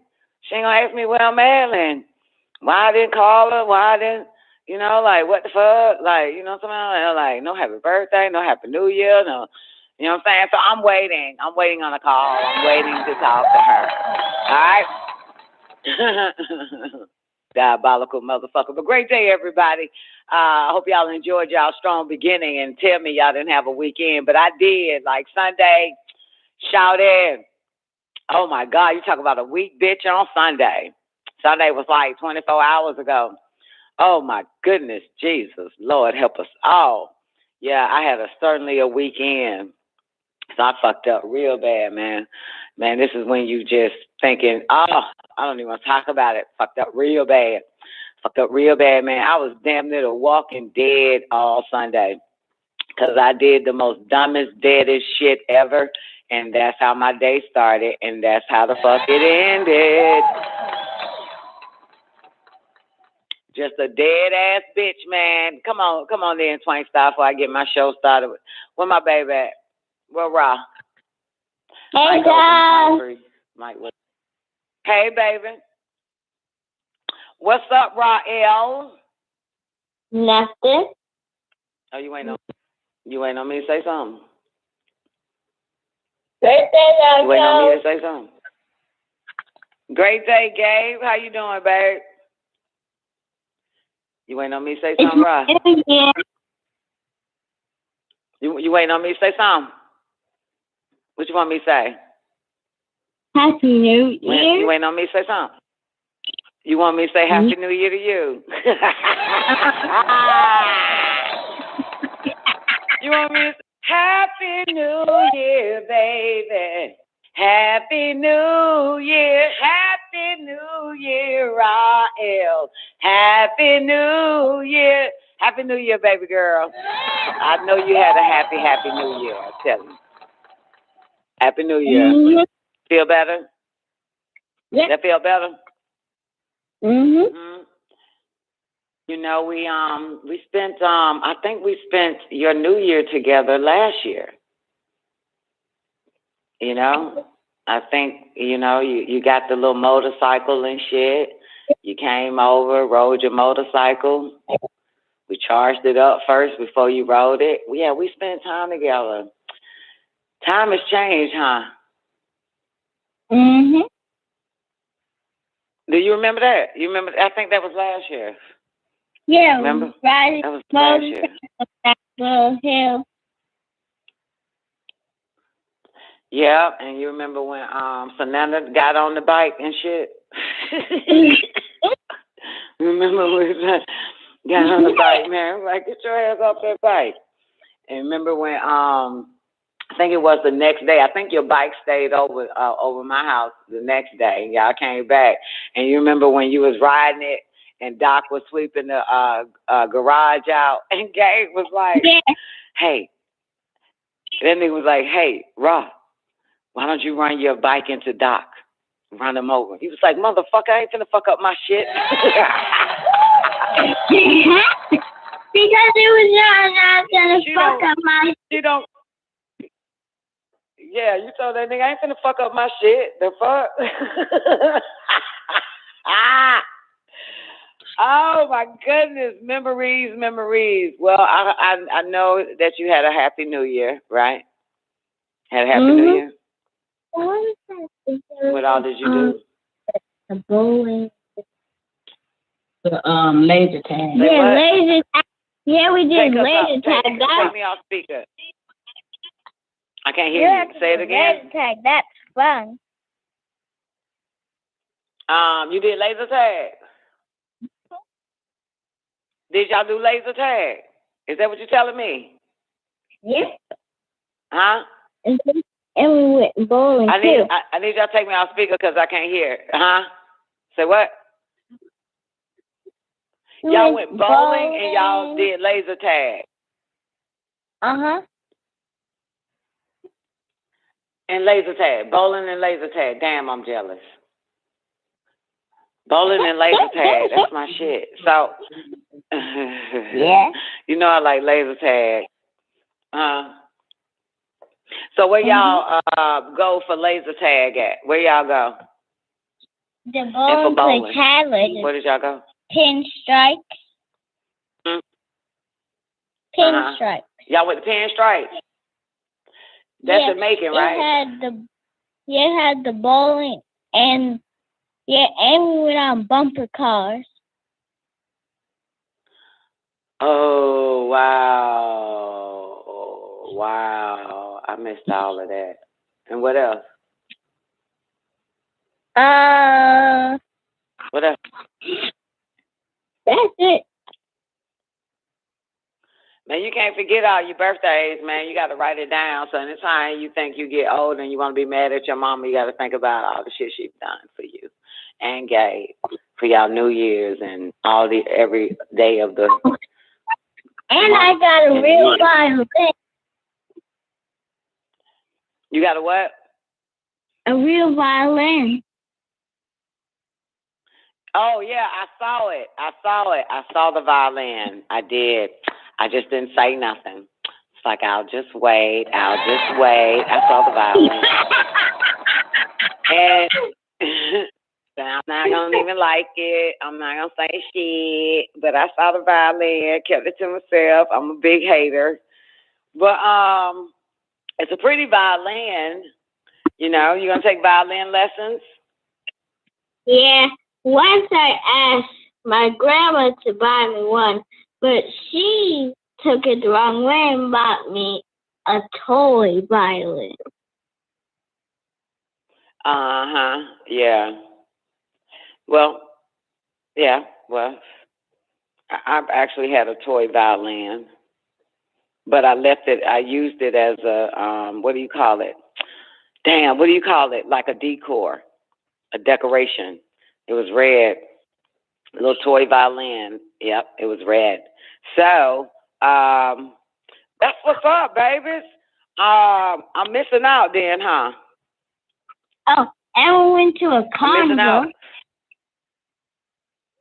You went to the carnival? Yeah, I saw you. You was in a carnival. It was a plane that you was in, wasn't you? Yeah, it was an airplane, I was wasn't it? Plane. Mhm. Yeah, it was an airplane. Did you think about me when you was on that airplane flying it? Yep. It's like, where's Dawn? She's supposed to be here flying the airplane with us. Did you think about me? Uh-huh. Huh? Yeah. You miss me? Gabe, you miss me? Gabe's asleep. Where's Gabe? Gabe. Oh, I thought I heard him earlier. Thought he spoke to me. He didn't? Oh, damn. Somebody spoke other than you? Okay. Well, look here, sweetheart. You better be glad that's your mama, because you was my child. You only get one birthday. I just want to tell you that. Yeah. My children only got one birthday, motherfucker. Their whole life. That's it. Like, you don't get no more from me. But, girl, you better be glad, honey. You got one of the baddest women on the planet as your mama. You feel me? All right, y'all. Y'all sit back and enjoy the damn show. It's good to hear your voice. I'm probably a little bit later, you know what I'm saying, I'll FaceTime. Great day, Twain Star. So I actually thought you were Gabe, Twain. No. Gabe, he was up early. Gabe. And then he went back to sleep. Gabe resting. Okay, well, give him my love. You hear me say, hey, Gabe, how you doing? And I ain't hear shit. I heard your ass, and I was like, that ain't Gabe. But, you don't like me interrupting when you talking to their ass. So I just shut the fuck up in the corner, Oh, yeah, exactly. You could have said, bitch, I ain't gay. Girl, the fuck do I sound like? Goddamn it. How old is Gabe? Shit. He's 12 and right now? Yeah. Okay, 12 in real life. Goddamn, shit. No, even. Because he was alive in your womb. Yeah, he was alive in your womb. That makes him 12 when he came out. That's what's up. Her dollhouse, her new house bigger than, it's taller than you. Let me see I didn't see a picture of the dollhouse, did I? I sent you the video on the WhatsApp. I didn't click on the videos. You did it on Sunday, and I was dead. I was dead on Sunday. Oh. Yeah, I died. Okay. I figured something was like something. Yeah. I was like, something off. Where the fuck done it? Yeah. Yeah, man, I had a weekend like a motherfucker, man. You know, depending on what the first thing you do was set your whole day off, man. I don't even want to talk about the shit I did. That shit there had me dead for the rest of the day. DEAD. All right, Sugar Pie. Well, let me bring in another caller, man. I'm gonna call y'all once I you know what I'm saying, finish my day out. I'm gonna FaceTime, not FaceTime. What we gonna do? WhatsApp and talk to them. I want to see the dollhouse, man. And I want to know where you get the dollhouse at, because I want one. All right. I want a dollhouse. Bill ain't bought me a dollhouse yet, and I can't believe this shit. Damn, I want a dollhouse so bad. So it's bigger than me. It's taller than me. Hell yeah, that motherfucker sick. It got a gym in the motherfucker, a pool. How much did it cost? Shit, you How got much? it. I mean, it was like one. How much does it? How much before tax? Oh, $160. Yeah. Oh, okay, that ain't bad, girl. I thought you was about to say a lot of fucking money. I feel like. Hey, you know goddamn well, I ain't doing it like that, boss. Think that you can run water in that bitch. You can run water in that motherfucker garage door opener in that bitch. It opens up like the garage door and does that open shit. in this bitch. You Okay. got an elevator, garage door does That's what's open. up. She got an airplane and a car on the way to go in her, parking in her garage. She got an airplane. It's on the way. Ah, And go the car ahead is then. Shit. Girls have more shit than boys. Yeah, girls have more stuff than boys. They do. Anyway, all right. Well, I'll talk to Gabe later too then. Let me bring in Taekwondo. Come on in, Ty. Give me a mic check. Hey, Don Nicoleone. Nicoleone. What up, baby? What up, Ty? What's good, up, baby? my friend? Sometimes me, always you. Talking about baby love? Sometimes me, Twank always you. What's up, Twank? What it do? Oh, what's good, money? All is good, Ty. Yeah, just wanted to say what was going on this year. You good, baby? How was your strong beginning? Oh, it was good. Yeah. It was good. It was good. It really was good. I had a friend of mine. She's a school teacher in North Carolina, and she was going through some stuff today. And I ain't gonna lie, you came to my brain when she was telling me some shit, and I was just like, I said, hold up. I said, wait a minute. I said, let me tell you something. I said, there's a weird ass energy going on. First? I missed all that. It was some stuff that was going on, you know what I'm saying, whatever after school, dealing with the children and the adults or whatever the case may be. And she was just telling me she was feeling some type of way. And when she told me that she felt defeated, I said, hold on. I said, stop right there. I said, we're not going to do that. Stop it. Take it away. Rewind it back. We don't live in that type of environment for us to be saying things like that. You know, there's a weird energy that's out right now. She said she felt defeated just based upon in regards to what? In regards of one of the children went to the restroom and then came back from the restroom and then asked her something about dealing with jail. You see what I'm saying? And then she told me that 9 times out of 10, when the children go to the restroom or whatever the case may be, they call their parents on the phone. So I was like, okay. So they call she their was telling me parents that, when the kids go to the bathroom? Yeah. So wait a minute. Take it slow. I'm trying to digest this because you know you don't speak in complete sentences. So So they call the parents when the kids go to the restroom because of what? Do you know? I guess whatever's going on in the classroom or dealing with the teacher. Who calls the parents? The teacher or the teacher? Student? You know, Okay, they must go to the. What happens in the restroom? They must go ahead and get on their phone and call the parents. That's what she said. So. What happened in the restroom? What happens? What goes on in the restroom?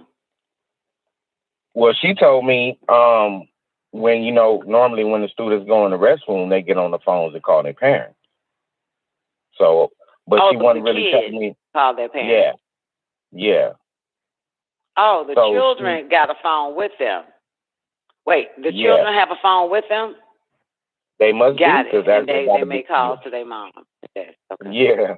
So I guess she was feeling some type of way, and then she said that she felt defeated. And I said, hold on. I said, wait a minute. I said, first of all, I said, you're there to do a job and whatever else that comes into play. I said, don't do that fucking defending defeated bullshit victim mentality. Don't do that.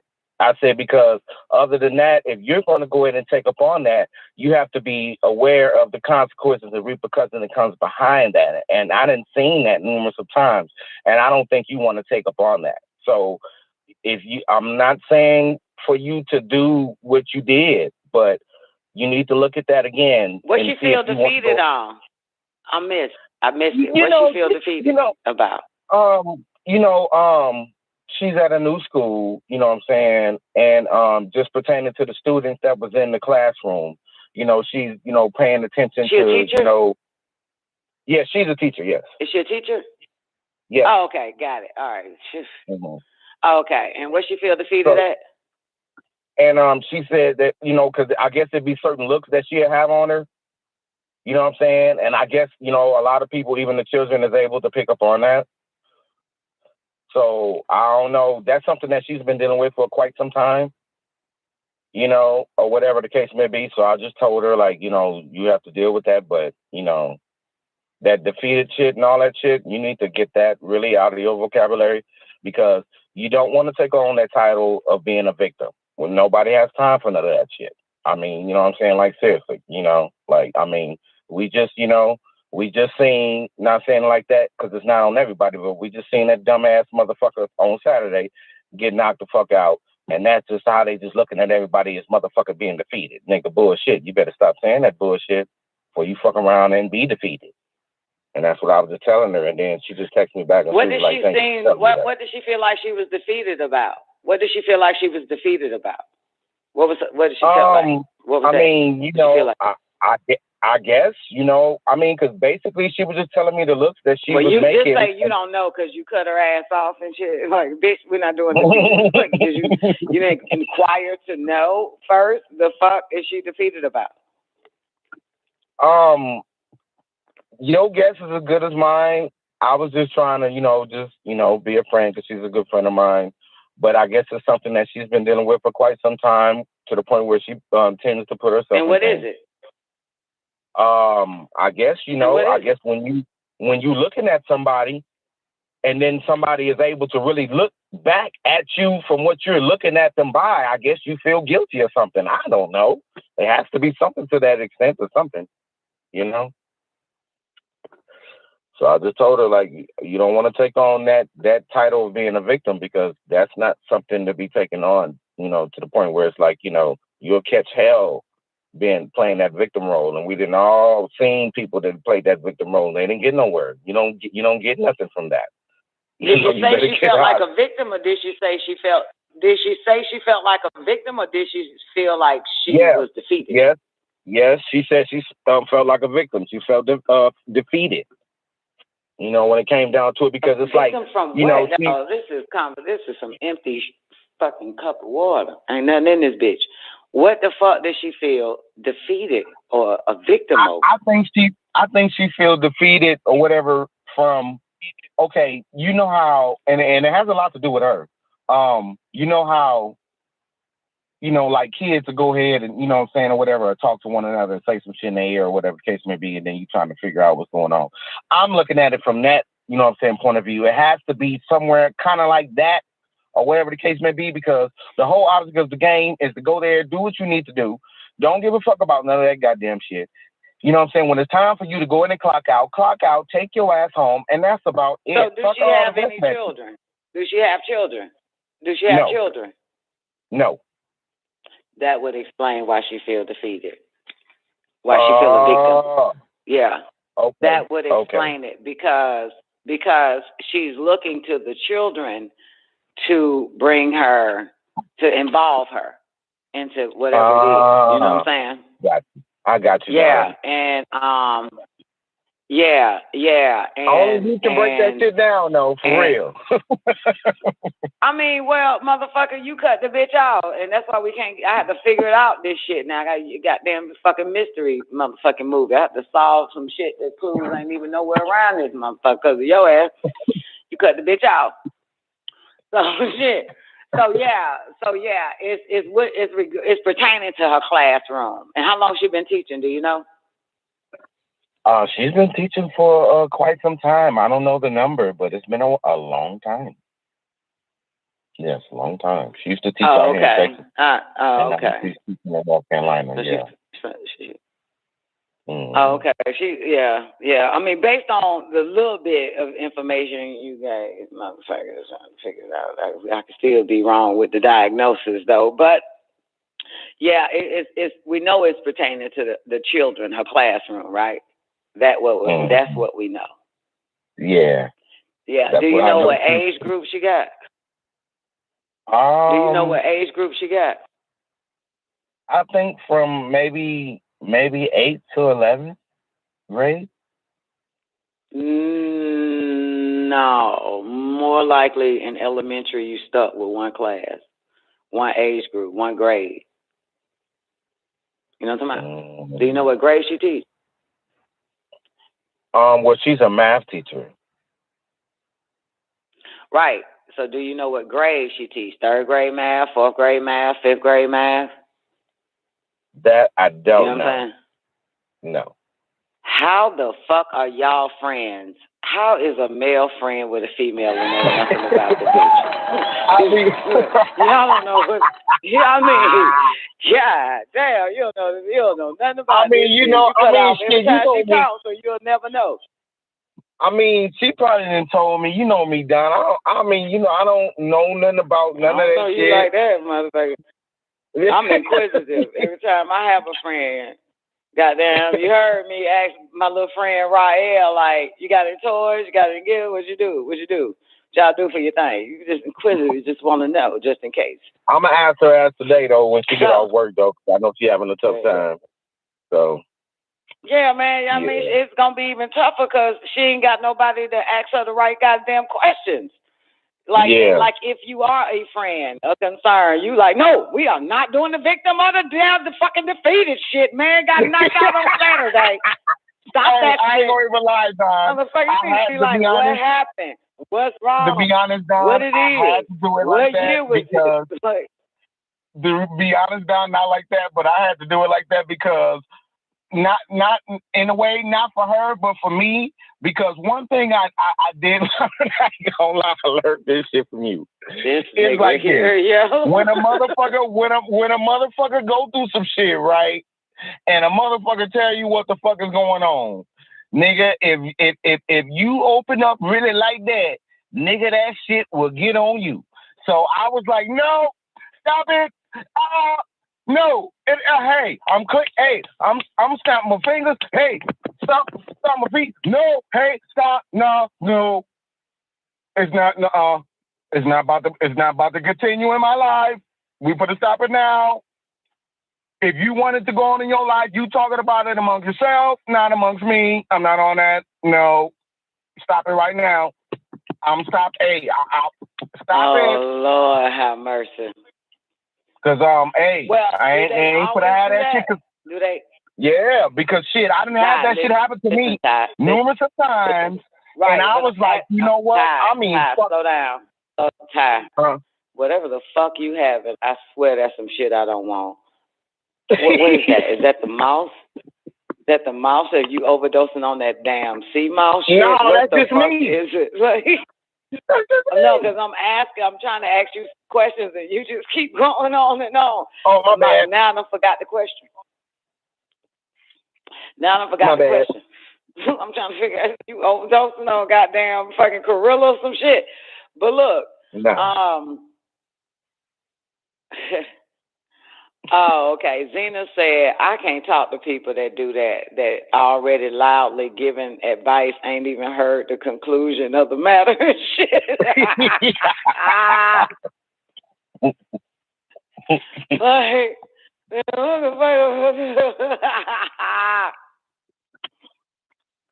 Yo, I just want to put on record, do you find that, Zena, in males and females or just one particular gender? Because I'm going to tell you, goddamn, I only find it in both genders in the sense, like, I'm not even finished fucking talking. You know what I'm saying? Let me get this shit out. You know what I'm saying? I'm not even finished. I'm not even fucking finished, man. And for one, I'm not even really calling for it. See, Zena said only in females, right? Yeah, I say it in both. Like, goddamn, let me fucking finish. Let me finish. God damn it. Yeah, sometimes males, then it's both genders then. They do that. Then, yeah, it's both. You know what I'm saying? It's both. I don't know why the fuck do it. But according to Taekwondo, he got to do it because he don't want that energy on him. So he got to shut you up quick. Right, Ty? Yeah. Like, this ain't what I answer the phone for at the end of the day. Yes, I can't talk to you about that. Thank you. I ain't trying to have that shit on. I ain't trying to have that shit on that shit. So I understand. I get you. I get that moment. I get that. You know what I'm saying? Mm-hmm. I get that. And some people are just, you know what I'm saying? They just, I mean, I can only relate to you only because, and I'm saying this because if it's the same person, I can't deal with that. You know what I'm saying? If it's the same person, I'm going to have to shut them off. You know what I'm saying? But if it's a different person, I'm open to hearing if you stumped your toe today. And after you stumped your toe, you fell down the fucking steps. And after you fell down the steps, you saw. Then you went in the car to go get some goddamn McDonald's, and they gave you a fucking stale-ass rotten hamburger. I want to hear all you fucked up shit for the first time. But not every fucking time.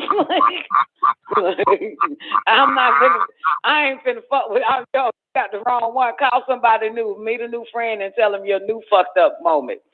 So I get that. Because, I get it. So that was my question, Ty. Did she always do that to you, or that was the first time? Like, you know, she shared her experience as a school teacher with you. Was that her first time? No, that wasn't her first time. She kind of, in a way, do it all the time. It's just that these last two times. So that's what did it. Yeah. Okay. Yeah, I get it. So she always come with something. So that's why he cutting her off. He don't want to hear that shit. Yeah, because last time that shit happened, Don. Time for that.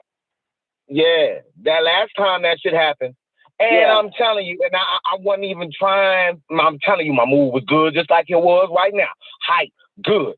You know, like how I do it. I create this shit. It ain't like just boom and just, you know, I create it. You know what I'm saying? And man, she came with that shit, and I'm just like, you know what I'm saying? And then she was just like, whoop-de-whoop-de-whoop. And I was just like, you know what? Then she was like, okay, you know what I'm saying? I'll go ahead and talk to you later. So I got the phone, and I thought about that shit. I said, you motherfucking bitch. Yeah, I get it. Yeah, I get it. When somebody that is constant, that's the thing with my mom. She kept calling me with the same, not the same, but some of the same old different fucked up ass shit. And I had to tell her last time we talked, I said, look here, I'm starting not to like you. You know what I'm saying? You got to chill out with that shit. The fuck? Like, I'm not. Shit. I heard you know say what I'm saying? that You got to chill out with John. that shit, shouting. Yeah, I can't take too much of that now. Don't take advantage because you think I'm your mom, I'm your child, and I got to hear all this fucked up ass shit from you. Like, nah, Nah, fuck that. I don't give a fuck who you are, friend, mama, child. Yo, I'm not. I'm cutting you the fuck off. It's too much. You catching too much hell, and that's your business. And I'm starting not to like you. Got too much problems, man. And hey, you can fuck my day up. I get you. I understand now. You know what I'm saying? So when somebody constantly does that, yeah. You know what I'm saying? Like, I mean, what the fuck are you trying to get from me or take from me? The fuck is this shit? Like, you know what I'm saying? Like, you got to be some mission, some purpose, some fucking motive or something. The fuck are you calling me with this bullshit all the fucking time? So I get it. Like, I get it. Like, yeah, I understand why you cut the bitch off. Like, because, you know. Not this time, nigga. I created this energy, man. You know, it's some weird times we living in, and it's like, you know, man, if you don't have a really strong mind, you'll go under. And I said, no. Fuck that shit, nigga. I am Taekwondo, motherfucker. I turn up when I want to, and I turned up today. But I was like, you know what? I'm going to keep them at a minimum, but at the same time, I'm going to turn up. So I'm turning up. And she tried to do that. So how the fuck did you think about me then, Ty? How did I come into play on this whole shit? The reason why I thought about you is because I remember, I don't know what show, but I remember when you was like, yeah, man, you fuck around, and somebody will call your ass. You could be at their house. It don't matter. You know what I'm saying? That shit will fuck around, whatever the fuck they going through, or rub off on your motherfucking ass and fuck your whole goddamn day up just based upon hearing that goddamn shit that they going through. That's why I thought about that shit. I was thinking that shit go, oh, no. We're not about to do that today. Yeah. No. Stop it now. Yeah. No. Yeah. For real. Stop it. Figure it out. Get your life together, man. Come back when you on the mount with God. I can't fuck with you. Yeah. I can't do it. Stop it. Fuck that. That's interesting, too, because I thought about my mom today, and I was like, damn, I haven't called her, and I should call my mom and tell her, look here, don't call me until you get your life together. I swear I started calling her, tell her that shit today. Like, don't call me, man, until you get your life together, man. Like, don't call me ever again until you figure this shit out for yourself. You feel me? Don't call me with that bullshit. Call me as a hero, motherfucker, not a zero. Mm-hmm. You know what I'm saying? Call me as when you a winner, motherfucker. Yeah, because you're right, because that defeated shit and that victim shit, I do not like that shit, man. Like, yo, you been a victim every fucking day and defeated at the end of the day. Don't stop calling me with that shit. Call me when you win, bitch. Call me when you goddamn seize the victory. I'm sick of your defeats and you being a victim. Sick of hearing that shit. Sorry. I don't like defeated motherfuckers and victims, motherfuckers. Victim of their own circumstance, man. Fuck that shit, shout it. I'm fucking starting not to like it. I like winners. I like a motherfucker be like, man, this motherfucker tried to come at me, man. I went and set that shit straight. Boom. I won. Like, give me some winners, man. I felt like Neo motherfucker. when they were shooting at his ass with them guns. Like Neo and them, they were shooting at him with the guns, and that nigga stopped all the motherfucking bullets, and the motherfuckers turned around on their ass. I said, hold on. Stop it. No. Hey. No. Stop it out. And they no. Come again.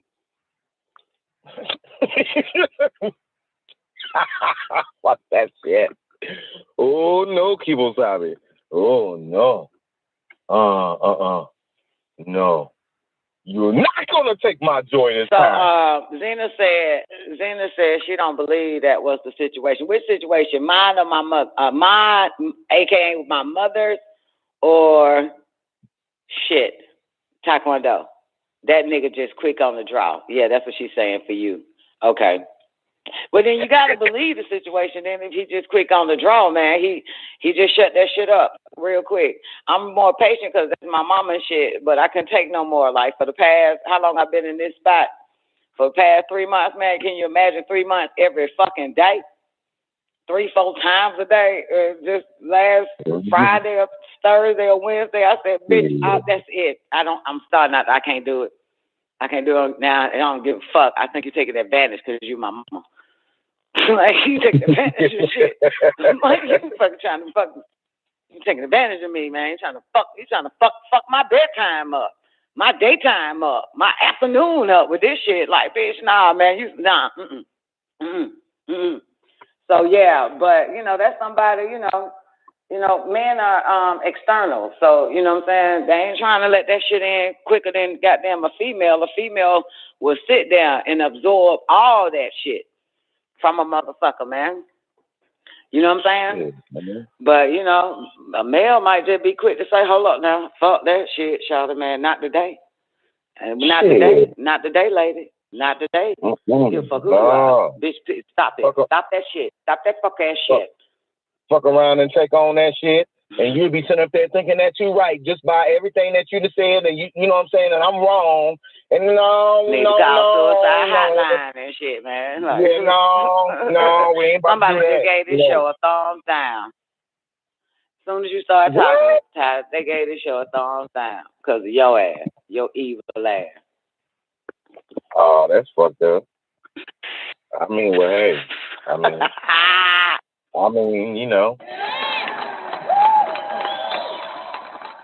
I'd rather be hated than loved with a pocket full of drugs. Goddamn shit.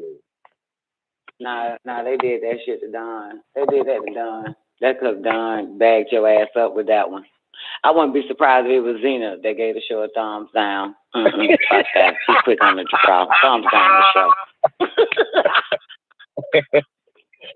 My bad. Let me shut up and go on mute then. Shit. Taekwondo, you get a thumbs down. Hey, I ain't trying to do it like that. I just, I know people run across shit like that. They should know, like, hey, you better shut it down because you take on that role. Yeah, I get you. I understand, baby. I understand. Trust me, man. I took it on. I understand. I took it on a lot of times. It's a whole nother level. Hold on, baby. It's a whole nother level of understanding. Well, it's a different level when it's when it's your mama or your child or a friend or some shit, man. Like, man, you sick of hearing you motherfucker shit. But when you're close to somebody, you know what I'm saying? I think they the ones that actually can keep pushing the envelope till you throw it back at them and bust them upside the head with the envelope and tell them that's enough. I can't take no more of this shit. I can't take no more of your fucked up karma, your fucked up life, your fucked up thoughts, then your actions when shit get fucked up. Then you tell me about the stupid shit you did because you didn't get your way today. I'm sick of that shit. But yeah, I understand. I totally understand. That motherfucker gave us thumbs down. Fuck you. You one of them motherfuckers. One of them motherfuckers we got to goddamn hang up on you quick and shit. You can fuck our goddamn day up with your fucked up ass life. Piece of shit. Yeah. Mm-hmm. Yeah, it is right now, man. I died one time. I don't have time for that, man. Give me a great day, man. Tell me about your great day. Don't tell me about all this dumbass shit you thinking. Then motherfuckers' thoughts are deceiving at the same fucking time and shit. Whatever the fuck they day is, you know what I'm saying? They not in right reasoning on it and shit, man. They can't figure it out. All that time to fuck that shit, man. You said right reasoning. And then if you tell them there's something going on with them, you know what I'm saying? There's something going on with them. They snap on you and shit. They get pissed off. Oh yeah, I was ready for that. In the mirror, they get mad. You know, it's just too much. It's too much, man. So hell yeah. Woo, wait. God's gonna die. Goodness, human. Thank you. Thank you a lot for the dollar. Thank you a lot for the dollar. Thank you. Yeah. Thank you. Well, hey, babe, I know exactly what the fuck this shit is, man. Hey, you know, and they always call a motherfucker whose life is great so they can go fuck it up. You know what I'm saying? It don't be like, oh, let me call Zena. Her life is fucked up. let me give her some more fucked up shit going on with my life. No, they be like, oh, let me call J1. Her life is so great. Surely she can take some of this fucked up shit I've had. Like, they never call a motherfucker. Like, they have compassion for some. Nah, I can't bring that to such and such. They going through their own shit. So let me call a motherfucker that ain't going through nothing to get his fucked up shit too. They take in consideration of who life is fucked up worse than theirs, and they're not gonna bring it to them. I'm bringing somebody whose life is better. They can handle it. That's what my mama said. I ain't got nobody to talk to. Because everybody, you know, like, fucked up. Shopping, man. Don't be bringing that shit to me, man. It's like somebody who got an all-white house. Everything white in that motherfucker. Versus somebody who got nothing but colors all through that motherfucker. They'll be like, oh, shit, my whole shoes, my clothes is muddy.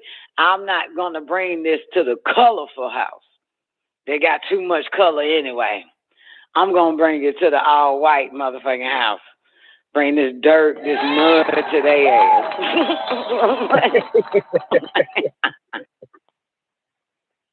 Muddy a fucking White House up, motherfucker. Shit, and somebody who got all these goddamn different goddamn shades, gray and shit in that motherfucker. That's how it be, baby. That's exactly how it be. But you know what? It is something going on.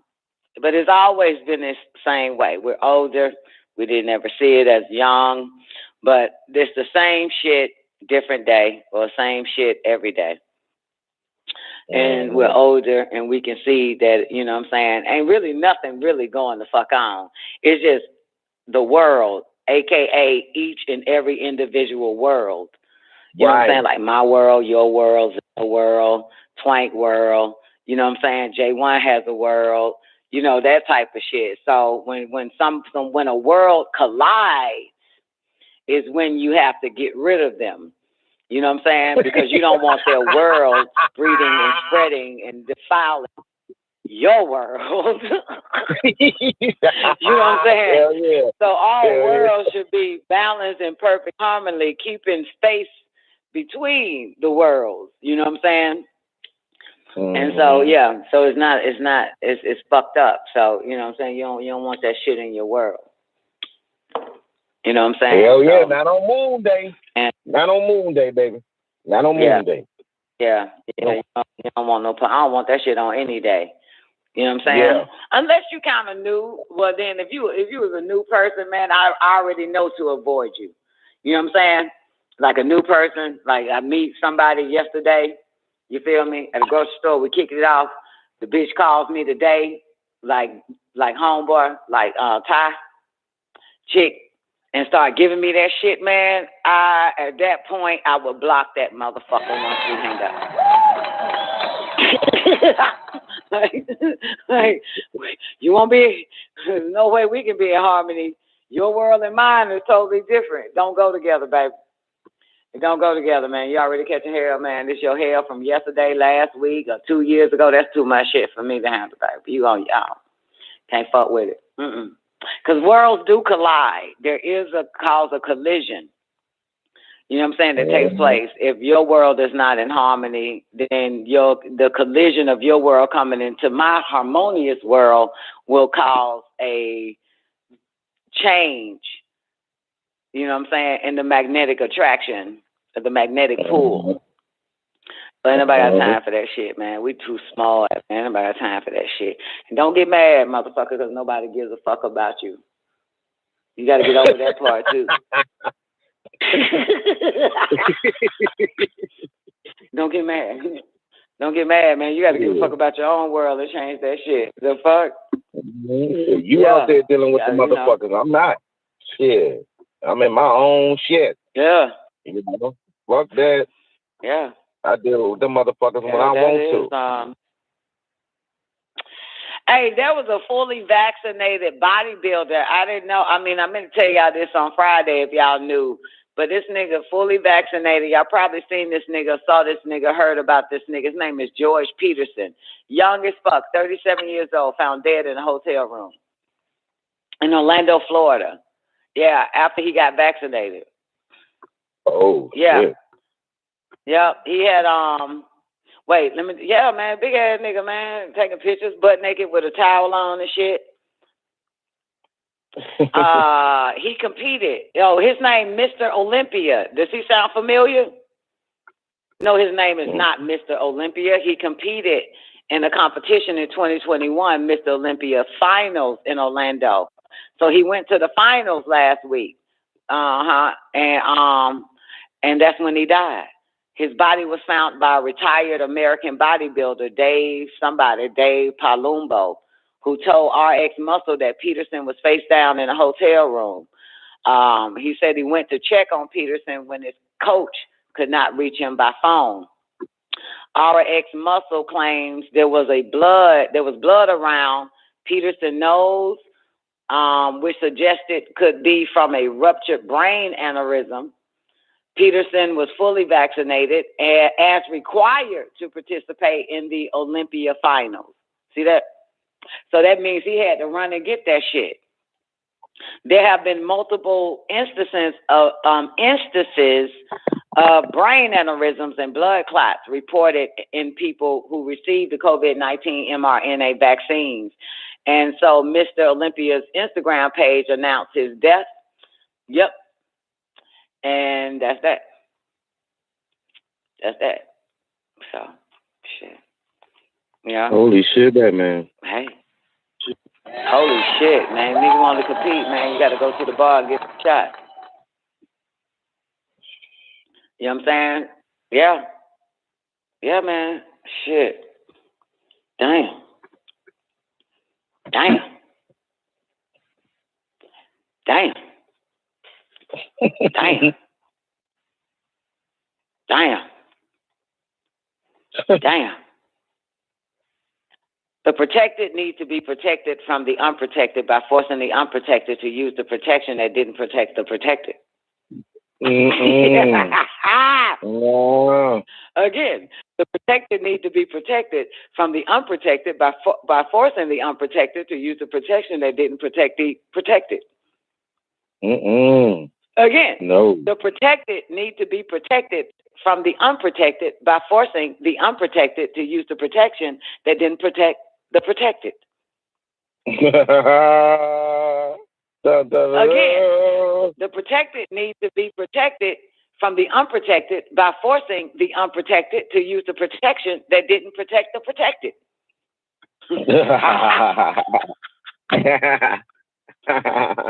It's like goddamn J1 wearing a bulletproof vest and I'm not.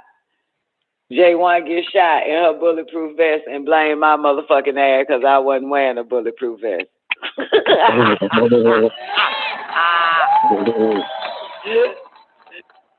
Bitch only got shot because you didn't put on your bulletproof vest. What that got to do with me, baby? You weren't protected. The protected need to be protected from the unprotected by forcing the unprotected to use the protection that didn't protect the protected. It's like Peter Piper picked the pickle peppers. Peck the pickle peppers. Peter Piper picked the Peter Piper pickle peppers. What happened to Texas pickles peppers? Peter Piper pick.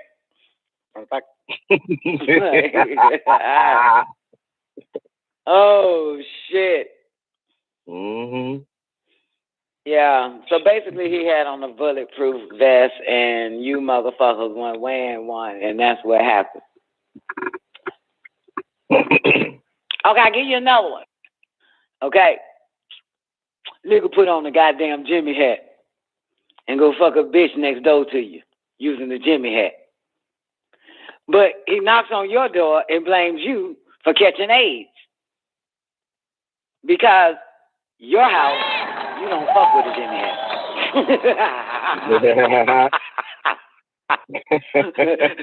So I got AIDS because my neighbors don't goddamn use protection when they fuck. Even though I've never fucked my neighbors. Because my neighbors don't wear Jimmy hats. This is a motherfucker. Yo, what up, She-Doc? Let me show some love to everybody, man. Great day, Bingy D. Hope all is well with you. Shout out to She Doc in the building. You wanna, Shanae. Great day, baby. I know, Zena. They have retarded that shit sound on her. Sound retarded like, how you catch AIDS? Man, my neighbors on you protection, man. Did you fuck your neighbors? No. I ain't even never been in their house. Well, how you know they on you protection? Good. Goddamn, they keep having babies. That's how I know they on you protection. How you protection? Well, how you blame their ass? How you blame your neighbors then? Because, goddamn, we're in the 80s. They say wrap it up. They say wrap it up. And none of these motherfuckers wrapping it up. So AIDS is all around these motherfuckers. Everybody fucking ain't wrapping it up but me, and I end up catching it. The fuck? Now I'm mad at the motherfuckers who don't wrap it up. All right, y'all want me to do it one more time? Just for the hell of it. The protected need to be protected from the unprotected by forcing the unprotected to use the protection that didn't protect the protected.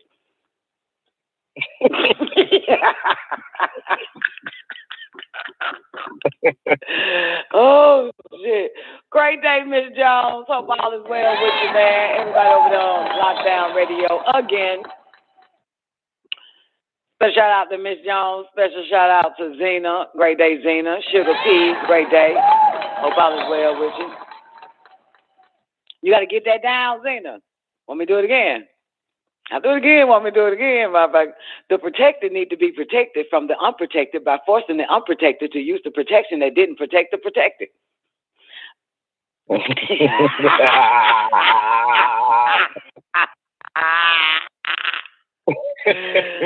Oh shit, the protected need to be protected from the unprotected by forcing the unprotected to use the protection that didn't protect the protected.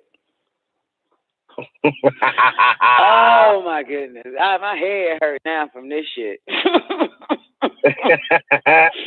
Great day, boss lady. Great day, Sugar P. Hope all is well with y'all, man. This is Don Nicoleone show, man. I got Taekwondo wilding, profiling, styling, sizing me up.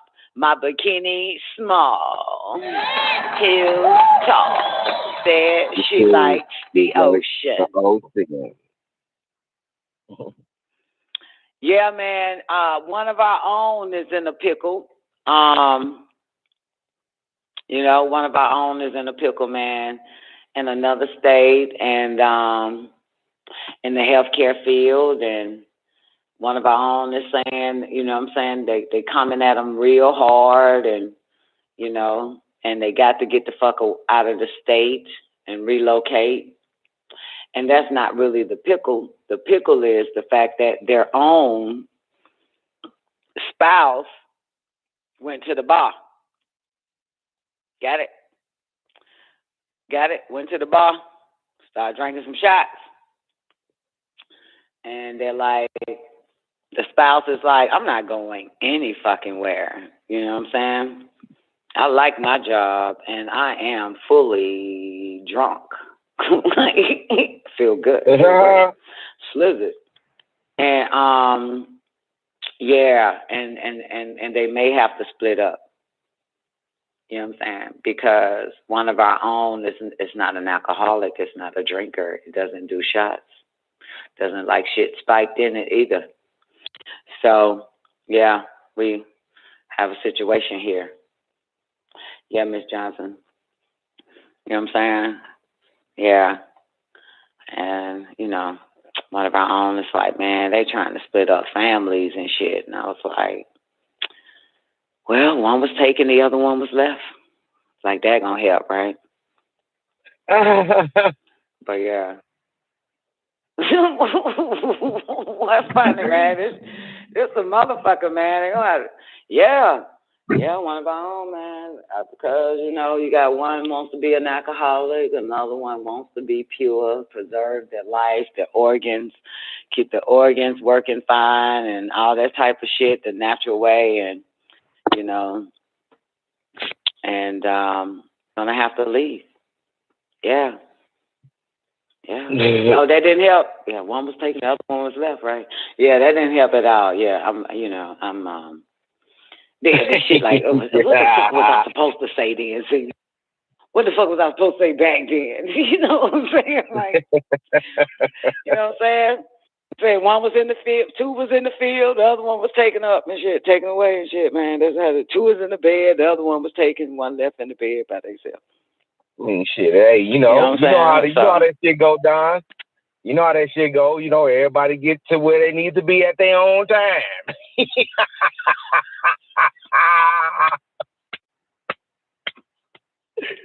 You're not making this even better. You're not making it even better. Hey. You're not making it better. Hey, you know.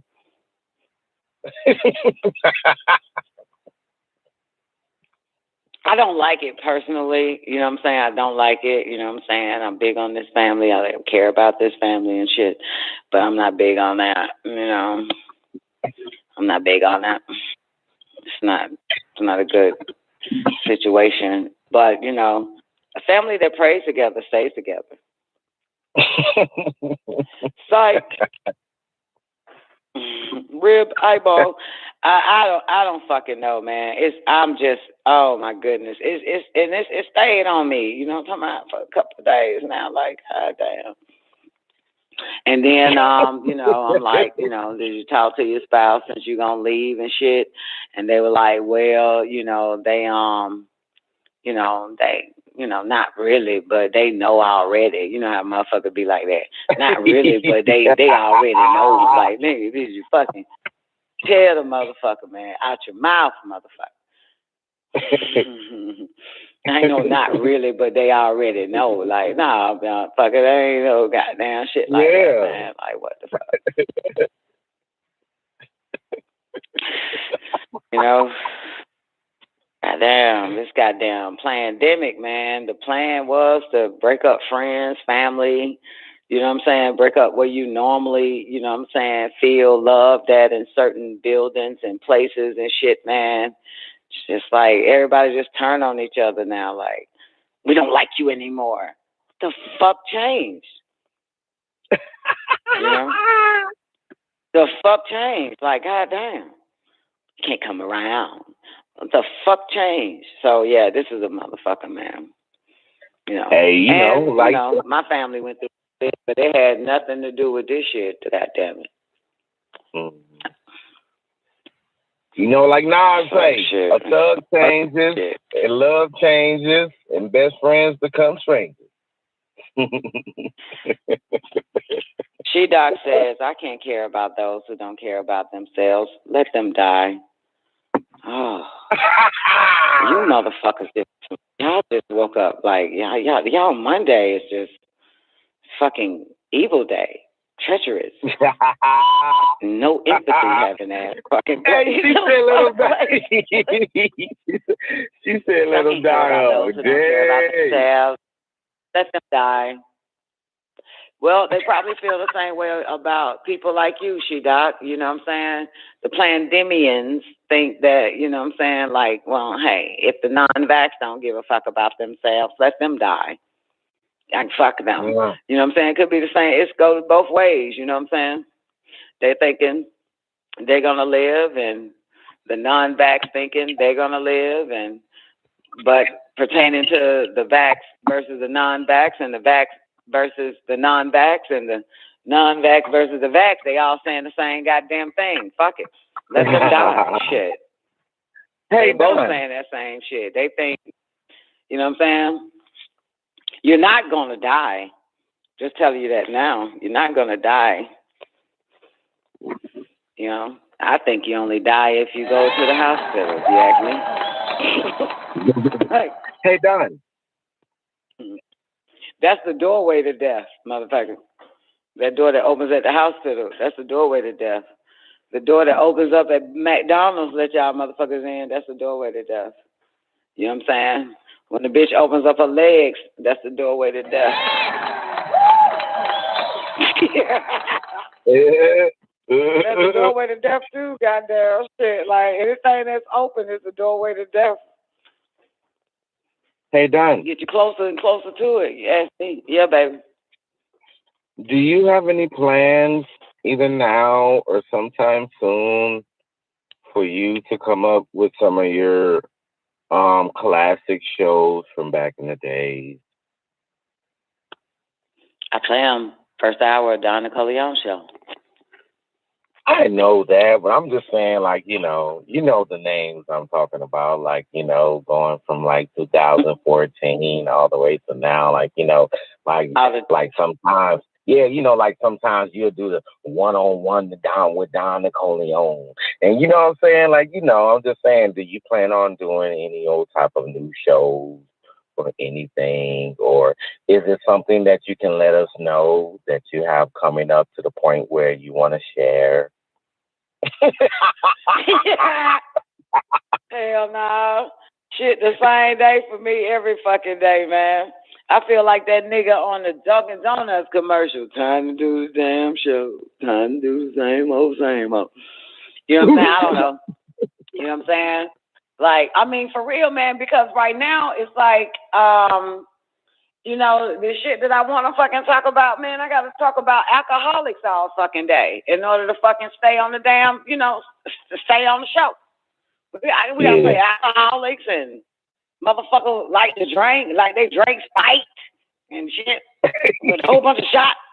You know what I'm saying? Like, what the fuck? You know what I'm saying? Goddamn, like, shit, man. Alcohol is a disease, baby, to kill you. You feel me? Like, you know what I'm saying? This is fucking goddamn. You talking about some serious goddamn code talking around this motherfucker, man. Yeah.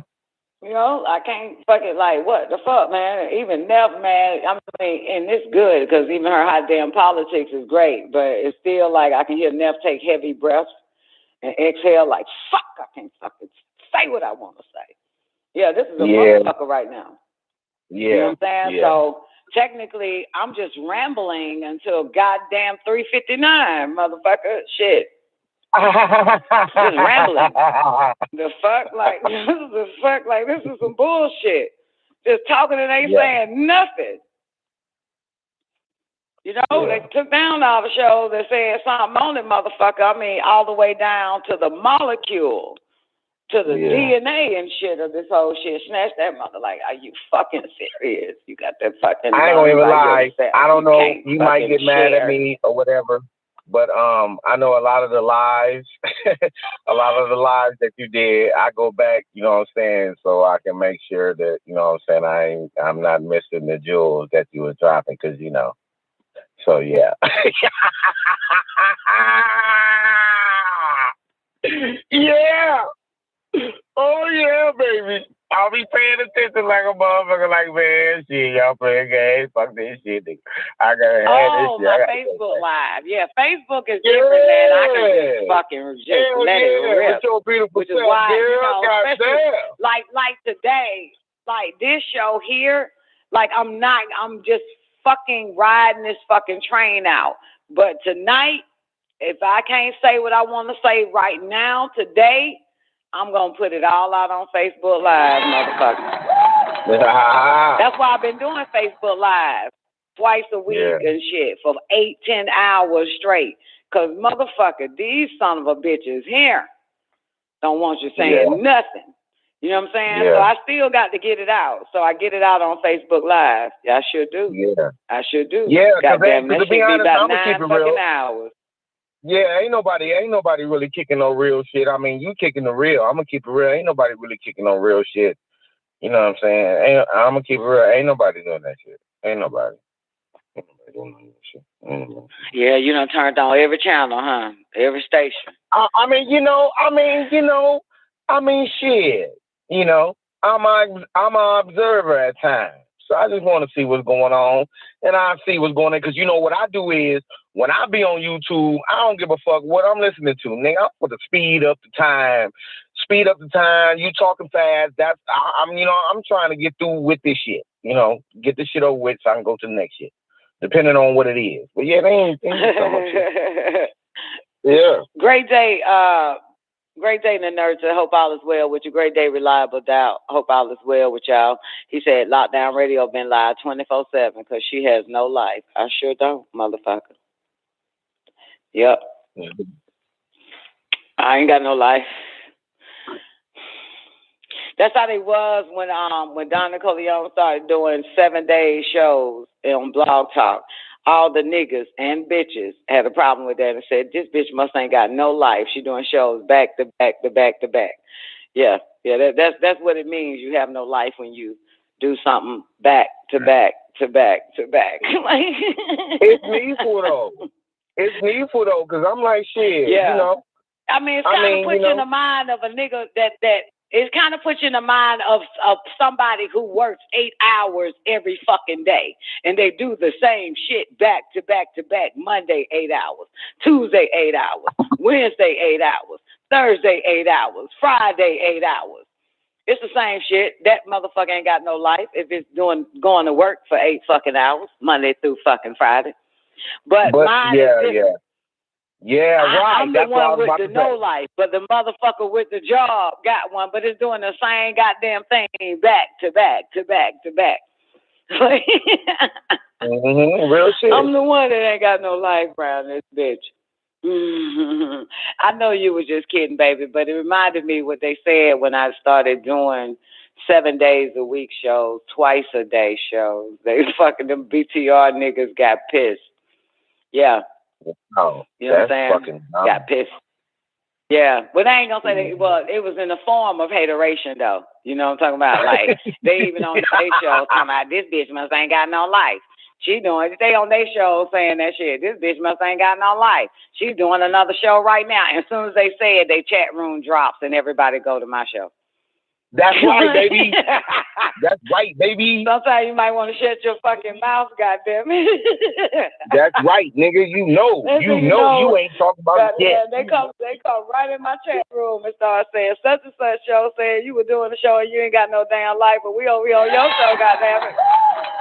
That's right, baby. We left they show, goddamn, your no life show for the. That's right, baby. Yeah. Yeah, well, Walmart ain't got no life either. These motherfuckers 24 hours a day. Walmart ain't got no life either. Hell no. And they're right. Shit. Yeah, Walmart ain't got no life. They open 24 hours a day.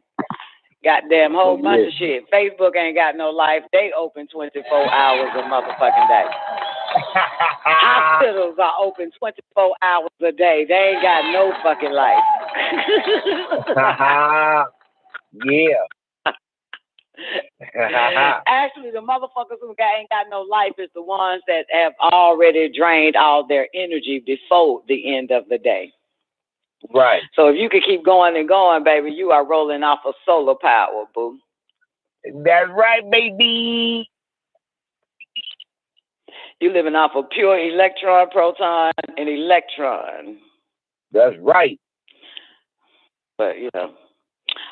In the 9-ball, I heard the first hour, they said some shit like the Negro, you know what I'm saying, has, damn, what was the word?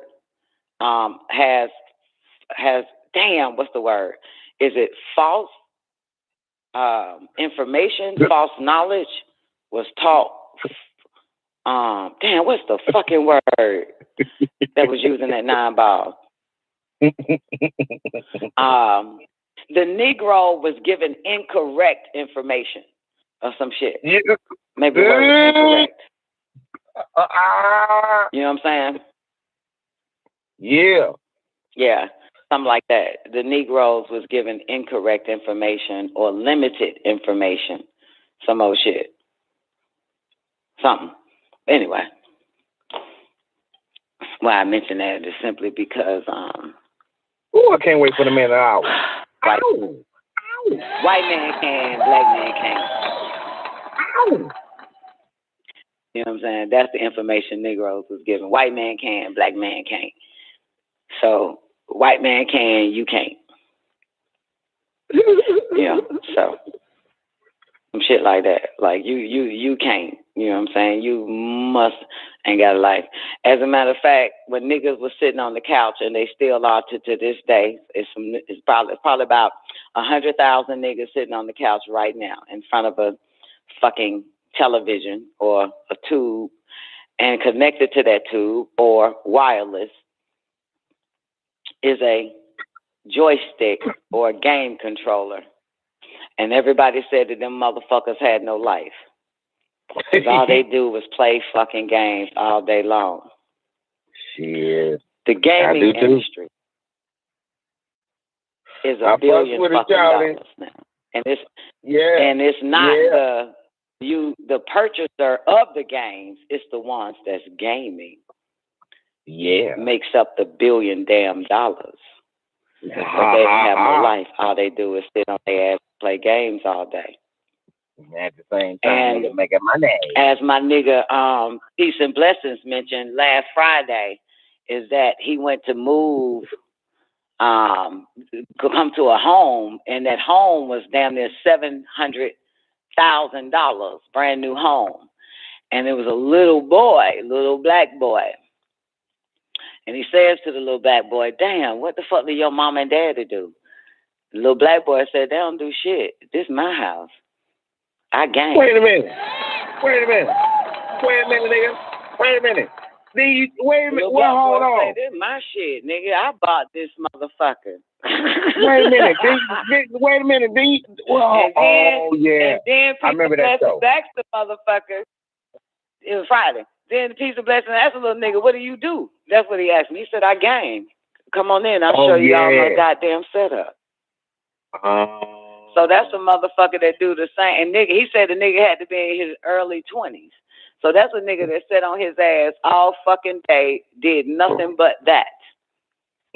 Cash up and get money and all that. Over and over again, all day. Mm-hmm. And now this motherfucker was able to buy a motherfucking $700,000 goddamn house at 20-some years the fuck old.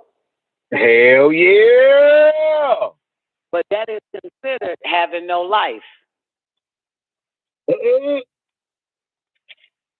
That was considered. It's still being considered now. You know what I'm saying? Because black people ain't caught the memo yet. Black people meaning women.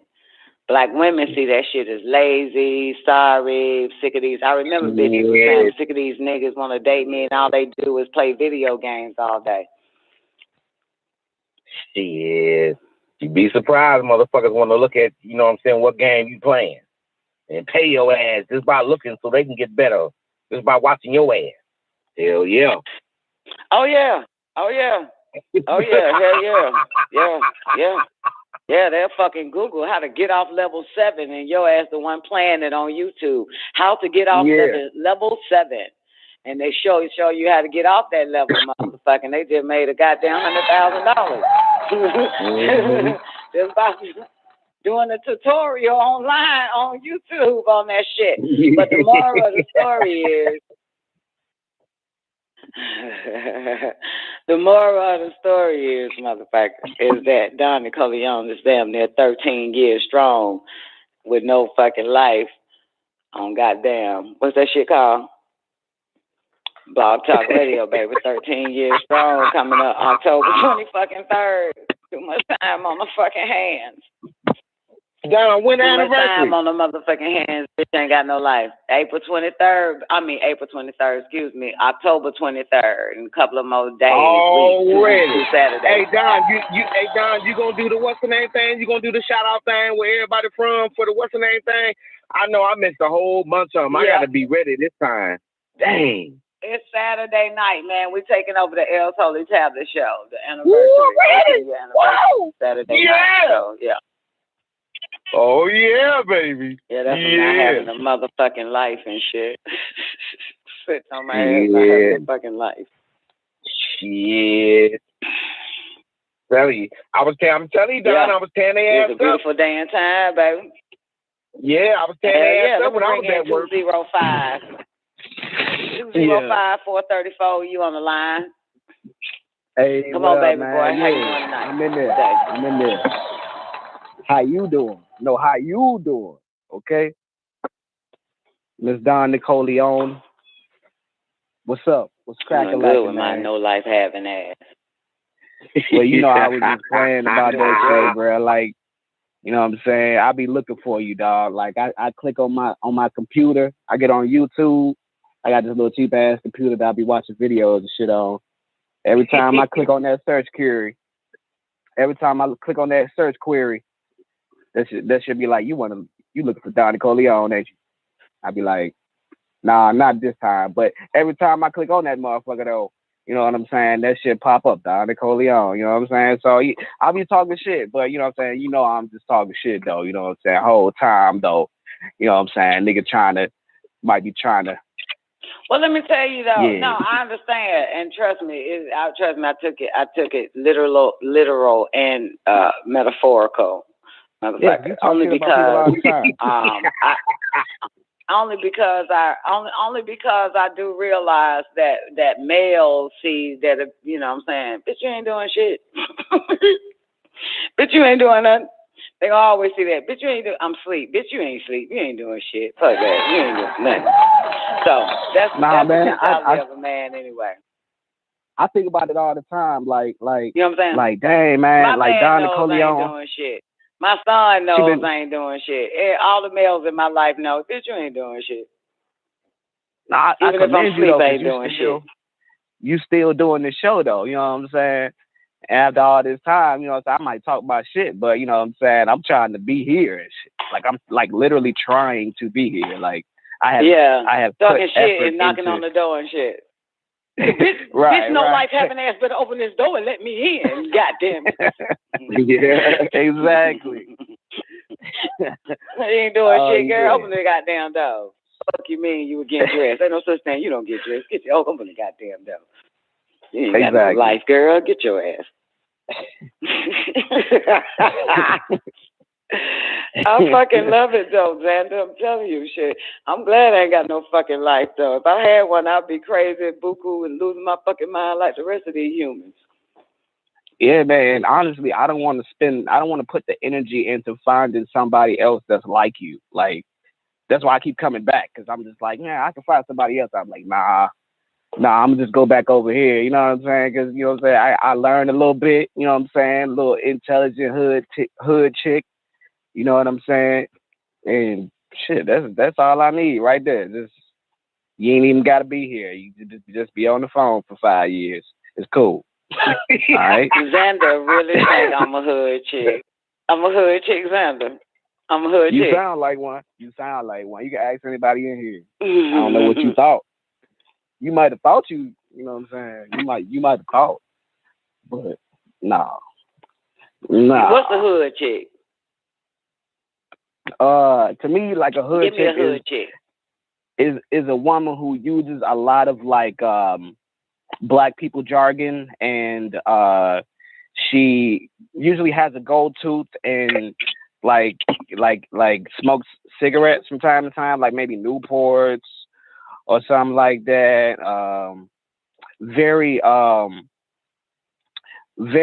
I don't give a fuck about how you perceive the way I'm talking, but I'm gonna say this like that, and that's how I express myself.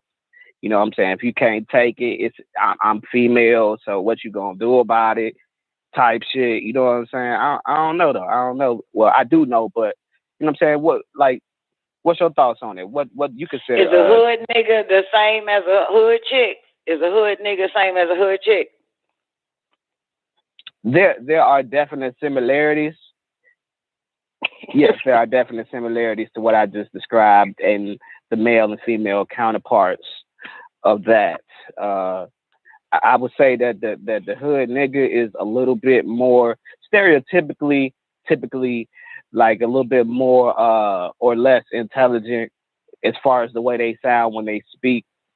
Like I could be a hood nigga, but you know what I'm saying? I'm too nerdy. Like I be on computers and shit, you know what I'm saying, looking up technologies, like trying to be on the cutting edge of what the fuck going on. Like, hood niggas don't really give a fuck about that. They just so a you know hood nigga and a hood chick ain't into the latest technology and the cutting edge. Nah, they still on, you know what I'm saying, jocks and nerds. They still on that jock and nerd shit. From what I've seen in society, a hood nigga like and a hood chick. Yeah, like they, you know what I'm saying? I'm just, you know, I'm trying to speak on a stereotypical level for a lot of people can. But you're the one that has an old ass computer. My computers are touchscreen. Congratulations. Me as a hood chick. Congratulations. No, it's not a congratulations. I'm just saying that if hood chicks and hood niggas is not up on the latest technology, then how the fuck did I get touchscreen motherfucking computers? Hey, how that's would what I'm I saying, be though. interested in a car that no, let me finish. How could I have a car? Okay. And I tell y'all about the latest technology, even in cars. But how can I have a car that has yellow arrows, like a shooting game, and on my dashboard to show animals on the side of the road, and yellow arrows are there for literally for me to goddamn shoot them or avoid them. That's latest technology. And I also have night vision in my car. That's latest technology. So that cannot be true about hood chicks and hood niggas are not up on the latest technology. The hood niggas and the hood chicks, I have to say, no, let me finish. The hood chicks and the hood niggas, I must say, right, no matter what generation it was, they were the first to bring, let's say in the 80s, the floor model television into the home. They was the first to get what you would call a home box office that any Negro, uppity Negro, non-hood nigga could ever. They was the first to get the microwave oven. They was the first to get the VHS, the VCR. They was the first to get the car phones that came out in the 80s. They was the first to get the goddamn pagers. You know what I'm saying? They was the first to get all the latest technology. We learned from them of what they had. You know what I'm saying? Yeah. Okay, but the hood niggas gonna always have the best thing that ever come out first. You know what I'm saying? And show you intelligent niggas how to work it, how to run it, and all of that shit. The hood niggas was the first ones to get the Atari when they first came out. We know that you weren't born then, motherfucker. I'm rewinding it back before you got here. So the hood niggas was the first to get the Atari. Right. The hood niggas was the first to get the Atari. The hood niggas was the first to blow into the goddamn Nintendo game to get the motherfucker to work. You understand? So the hood niggas, for real, the hood niggas and bitches. You understand? I mean, for real. We'll go back before you was born, then bring it up to now. You know what I'm saying? So the hood niggas are still the most innovative, the most creative. You know what I'm saying? The hood niggas was the one that created the credit card machine that goes inside the goddamn pumps and steal your credit card information. Okay. And use your credit card at the pump. So they are up on the latest technology. As a matter of fact, when it came to cryptocurrency, it was the hood niggas that made that shit move. The majority of hood niggas is in that cryptocurrency. It was the majority of hood niggas and bitches that was fucking with that Forex. And this is what we call staying up to date. You know what I'm saying? It was hood niggas. Yeah.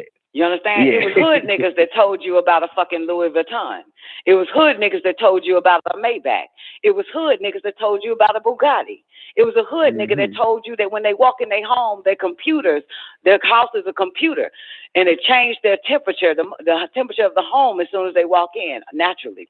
It was a hood nigga that taught you about smartphones, smart machines. All that shit. It was a hood nigga that taught you about a goddamn printer. It was the first hood nigga who actually bought a printer. Motherfucker, y'all was still going to the library. It was a hood nigga that purchased the first printer so you could print at your own fucking home. That's amazing. It was a hood nigga that bought the 3D printer first. Absolutely. It's a hood nigga. Hood nigga, because the hood nigga got to keep it pushing, keep it going. You know what I'm saying? It doesn't wait to get going. It is the one that gets it going. It's the hood nigga. If it wasn't for the hood nigga, you wouldn't know shit about marijuana if it wasn't for a hood nigga and the different strands. The hood nigga taught you about the different strands of marijuana. It was a hood nigga that taught you how to even grow the motherfucker. It was a hood nigga that told you about hydro.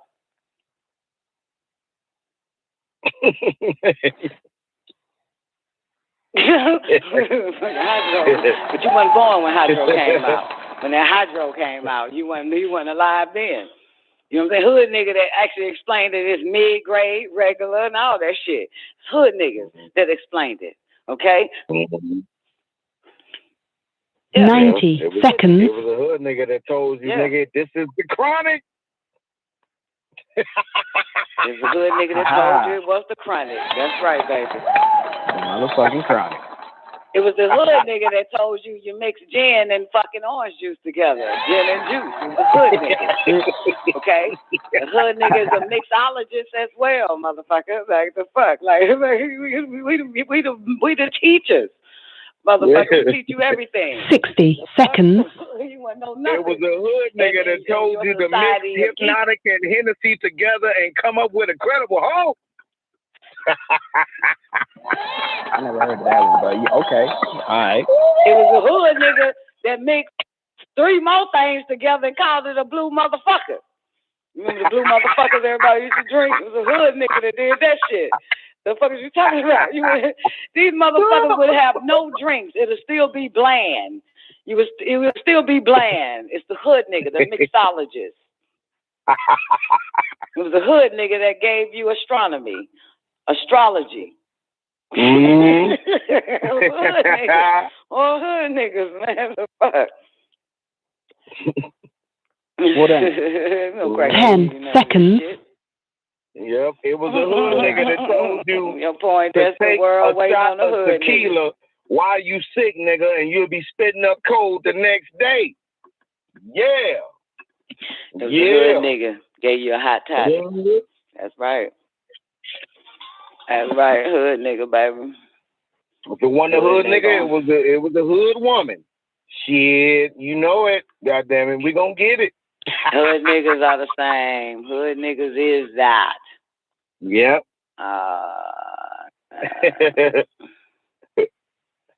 Well, shit. I learned something. Yeah. I mean, I'm not a PhD. I'm not a PhD. That's why I say it from my perspective. But y'all have expanded my horizons about hood niggas and hood females or bitches, whichever one you require. And you know what I'm saying? So yeah, like definitely I commend y'all and I thank y'all for once again showing me that I didn't know what the fuck I was talking about. I appreciate that. Get it, nigga. Shit, nigga, create some shit. This nigga, wow. I was sad to say. Yeah, man, gotta take you back, baby. Gotta take you back, baby. Create some shit, nigga. Real. You know what I'm saying? You know, we the goddamn trendsetters, the trailblazers, man. It was a hood nigga that created hip hop, motherfucker. Yep, in the hood. We have hip hop. It went for hood niggas. Went for hood niggas. You wouldn't have rap, hip hop, none of that shit, man. You wouldn't even have poetry, man. Gil Scott Heron and all the rest of them. Dead Poet Society was in the hood, motherfucker. It was hood niggas that gave you comedy. Mm-hmm. You wouldn't even have that. You doing open mic today? No. Open mic is every Friday, last Friday of the month. Okay, my bad, I forgot. You got a few more Fridays for open mic, baby. You got a few more Fridays coming. Let me see how many Fridays you got left. Oh, you got 3 more Fridays, including this Friday coming, 15th, 22nd, the 29th, open mic night. Oh. The nurse said, I remember the Thugs made that Thug Passion drink. That was, yeah.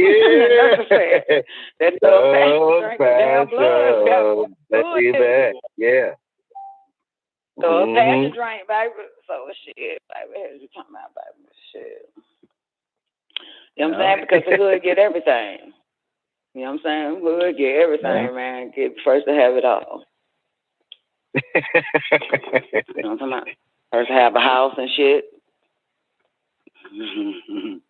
Even hood, first one to get a house. Well, shit. Love the hood, baby. The mentality, man, that's the ones. That's the Transatals. We said it, man. Only why you niggas was interested in Jordan. Just because them hood niggas. A lot of time on their hands. Got a lot of time on their hands. Anyway, you got anything else, Xander? Got anything else, baby? Yeah. Anything else, I got other shit. But yeah, it's like I just want to put on record, man. It's a hood chick that goddamn got you niggas thinking about flying. Yeah. If it's a Poindexter ass nigga come on the goddamn show, ain't nobody interested in flying. He goddamn try to sell it to the niggas. Yeah. You know what I'm saying? Niggas was never interested in money till the hood niggas showed them a lot of money. Niggas like, yo, I gotta get some money. Hood niggas taught us money. Hood niggas taught us money, taught us everything. Yeah. We gotta see what that experience about. Yeah. Yeah. You know what I'm saying? Yeah, I gotta come back to us, man, and give us what you learned, baby. Shit, what you talking about around this bitch? Hey, and let me put on record, man. It was hood niggas and bitches is the ones that taught you Poindexter motherfuckers how to fuck right. You didn't even know how to fuck. So you got with one of us. You smart ass, goddamn geek face ass motherfuckers. You didn't even know how to fuck. We had to teach you that shit. Teach you how to fuck, suck dick right, all that shit. Eat pussy, suck at everything. Fucking Poindexter motherfuckers. You know nothing. I had to teach you that. What up, Tony, man? Tony, my nigga. I was just thinking about you, Tony. My nigga. I was thinking about you through it all with the hood nigga life. I was thinking about Tony the whole fucking time. That's my nigga. Tony, you the hood nigga that was in my mind the whole time.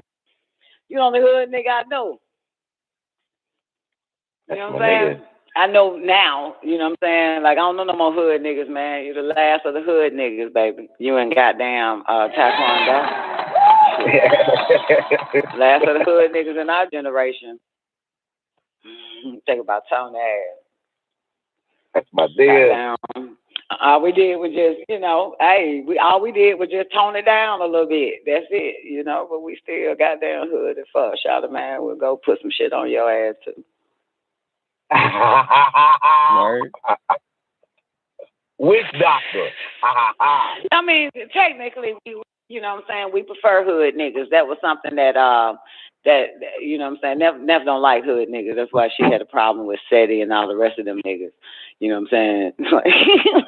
the other show, Taekwondo, and they was like, man, fuck them old low life ass nigga, man. Shit, man, we like hood niggas. The hood niggas gonna explain it. They gonna explain it better than any motherfucking body. If they get a science book, man, we can understand everything in that fucking book if it's coming from a hood nigga. You gonna get these lessons today. That's why actually we need more hood niggas teaching school. We need more hood niggas teaching. In the school system. Hell yeah, every nigga child will get it in. Not one child will be left behind if a hood nigga or a hood chick is teaching. You gonna get this shit. And not only you gonna get it, the hood nigga read that shit and be like, hold on, little Johnny. You hear this bullshit in this book. Now that's some bullshit. That shit is not motherfucking true. It's like hood niggas not finna be. Hood nigga don't even like Mr. White Man system like that, man. Hood nigga gonna expose the school system, what's in the school books, and be like, that's some bullshit. Fuck no. Disagree. Disagree. But you're gonna put the answer down anyway, because that's what Mr. White wants you to say. But this is what it is. Yeah, when the hood nigga, it's the hood niggas that made all the information, right knowledge move. You know what I'm saying? It's hood niggas. We made it move. You know what I'm saying? A smart Poindexter person would not be able, if shit wouldn't have went nowhere. Okay? You know what I'm saying? It wouldn't have went nowhere. Yeah. That's true. Did you know that? That's why doing that whole, I think it was Floyd. Man, it was bitches. If you ever paid attention to like the protests and all that shit, Xander, man, you had bitches with purple fucking long ass weaves carrying a sign saying, New World Order got to go. Shit like that. Some old fire ass shit, man. Fuck the Illuminati. Just bitches with purple, yellow, green hair, black as fuck. Look unkept, gold teeth in their fucking mouth, holding signs while everybody else is like, injustice, injustice. This bitch is like, this shit is a fucking scam. We're living in a world of illusions. Shit like that. This hood, man, if you pay attention, man, all through that shit, I'm like, look at these hood hoes, man. Trying to wake up these protesters. That brings a smile to my face. That brings a smile to my face.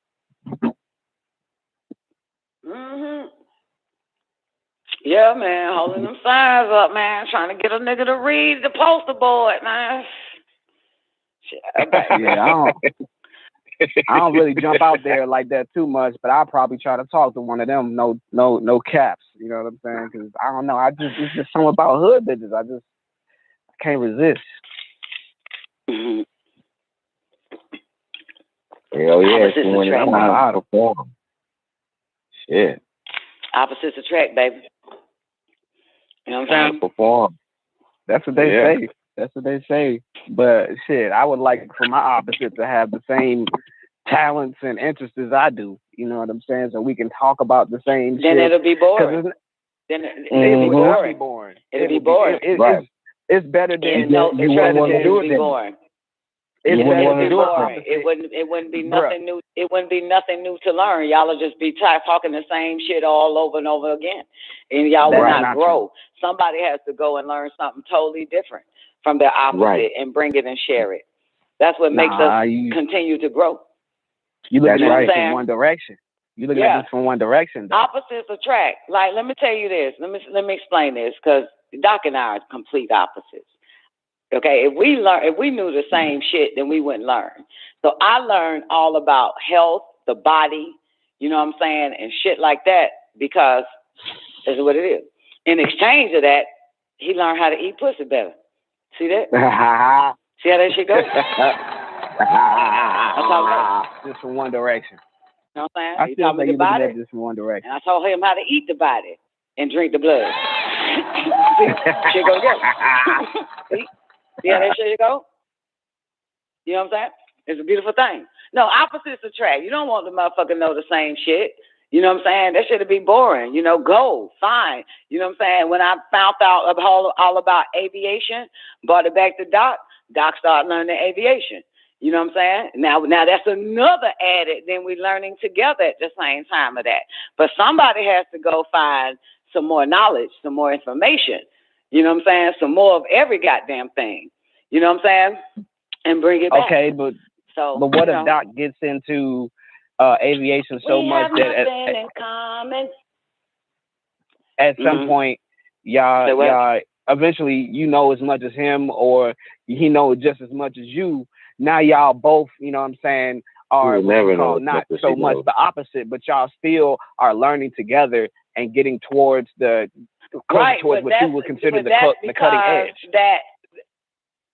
That's because that we don't know the same fucking thing, and we bring what we know to one another. You know what I'm saying? And we don't do the same damn thing. You know what I'm saying? You know what I'm saying? We don't do it. But, you know, still learn from each other. You know what I'm saying? We did. I mean, listen, our fingerprints are not identical, baby.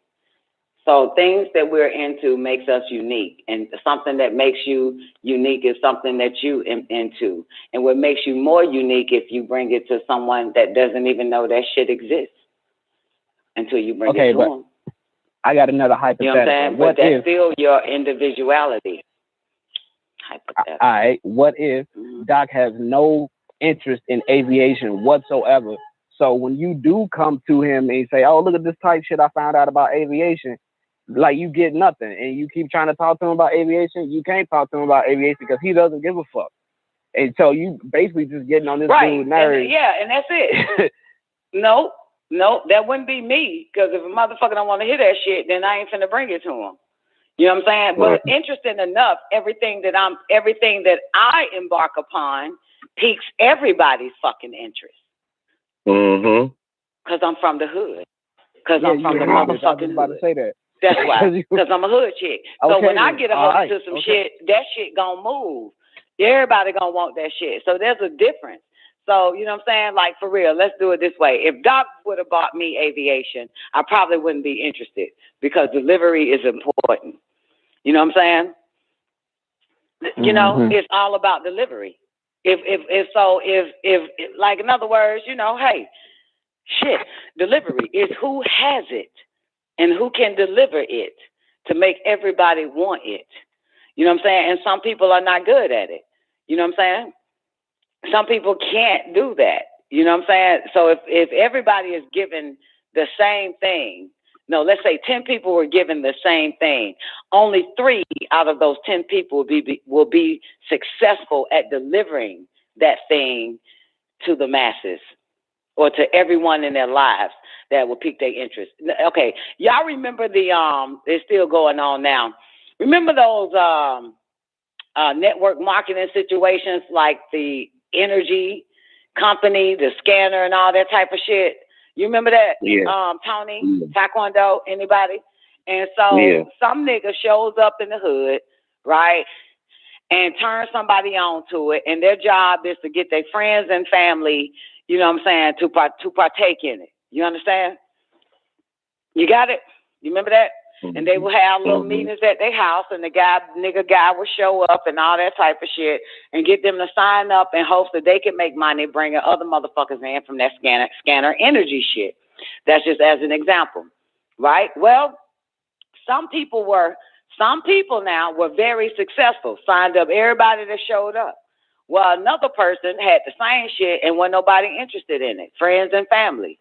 You understand how that shit go? So it's not just the topic, the subject, or a place or a thing or an idea. You can have an idea and no one is interested in it. But if I had the same idea, or let's say Nanerta had that same idea, and everybody that he piqued interest would be interested in it. So it's not about interest. It's not about the object or the place or the idea, right? Or a clothes or anything. It's about how a person delivers it. So there are people that don't want to hear shit from certain people because they can't deliver. You know what I'm saying? They're not a good deliverer. That's all. They can't pique interest good. But there's others. That's why you give it to another motherfucker. Like, in other words, if I suck about if you give me your idea and I suck at bringing it to this damn show, nobody would be interested in it. Not the show. Right, exactly. You know what I'm saying? But let's say you also give it to Tony. And nobody heard me. Nobody gave a fuck. Then Tony come on the show, and all of a sudden everybody like, damn, that's what's up. I want that. I need that. You understand? Yeah, you touched on this last week. Some people have some people have that gift, like, you know, that can convey a message no matter what it is. It could be a bad influence or a good influence and have everybody doing it. You know what I'm saying? Some people are great deliverers. You know, that is better at piquing interest. So, yeah. So, to be honest with you, I'll just say it. If Doc was interested in aviation and went to school and all that and came back home and told me everything, I'd be like, I don't even want to hear this shit, nigga. You know what I'm saying? I probably would. Or maybe I wouldn't. I don't fucking know. You know what I'm saying? But because I got a heads up on it, and then he gets a heads up on it, and we're able to talk about it. You know what I'm saying? That's a little bit different, but it is all depends on, you know, the receiver and who they give it to, if they can actually pull it off as a deliverer. You know what I'm saying? Who can pique interest. That's all life is about. So, you know. Sometimes I feel like couples get into competitions with each other, who can one-up each other on this particular subject. Oh, yeah, you know this? Oh, well, I found this out. Oh, you know that? Well, I found this out. And it might be positive for positive, and it might be positive for negative. Oh, you fuck with Facebook stock?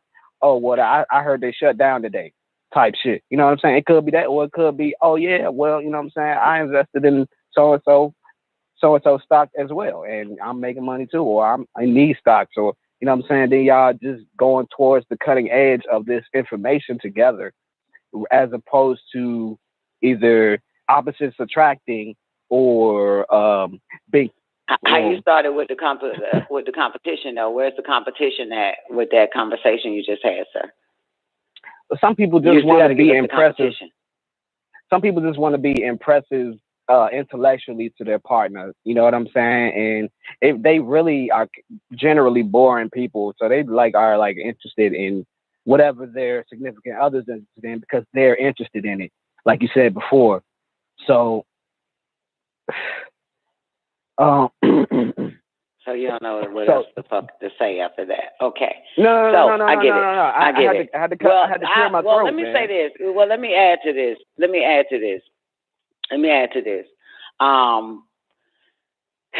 If in fact, the way I study couples is if in fact there is some form of competition, then there won't be any competition if the couple is one of them is competitive with the other one. That means that they would already then shut that other, their you know what I'm saying, the one they in the relationship with down. So it won't do it. You understand? You get me? No. No. You don't get me? No. Damn, we ain't over time. I'm so glad. So in other words, if I was in a relationship, right? And well, I've been in many relationships, so let me just give a real one instead of fucking hypothetical one. And I find it more in men. I haven't been a bulldog in a relationship with a bitch, but males are competitive to their female counterpart, okay? Males are competitive. So the moment I got into business, the competition started with the nigga I was with, all right? Would have never known we were competing against each other until I got into business. Now, was he in business? The answer is no. Okay? Right? Yeah. But because I got into business, the competition was to get me to walk away from my business. You understand? Got it?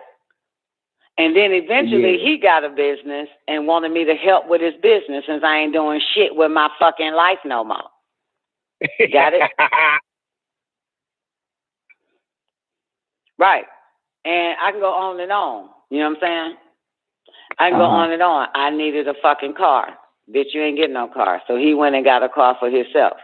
You know what I'm saying? I needed a home for my children. He went and got a home for himself. You know what I'm saying? That type of shit. So competition in a relationship, I know what it looks like. You know what I'm saying? You can't, I can. That's the competition mentality. That is the foundation of competition. You can't, I can. And if I see you can, I'm going to try to stop you from continuing to canning. You understand? So now let's say I meet Neff, and which I did, right? And Neff is a basketballer like a motherfucker ever since she was a little girl. Now she's a younger woman out there hooping with niggas, and they wanted to fight her or trip her up and hurt her because she was dunking on them motherfuckers, a.k.a. scoring on them motherfuckers. So they couldn't take that shit. You know what I'm saying? So this is, you know what I'm saying? But all she doing is doing what she loves to do or wants to do. You know what I'm saying? Right. And their job is to prevent that from happening. So competition is not like, oh shit, oh baby, your stocks went up, my stocks went down. Oh, okay, let me see if I could try to manipulate the stock market so your shit can crash. That's not what I was talking about at all. Yeah, so for real, I'm telling you, competition is sabotaging. Competition is trying to get someone out of the game or out of something that they love to do or want to do. That's competition.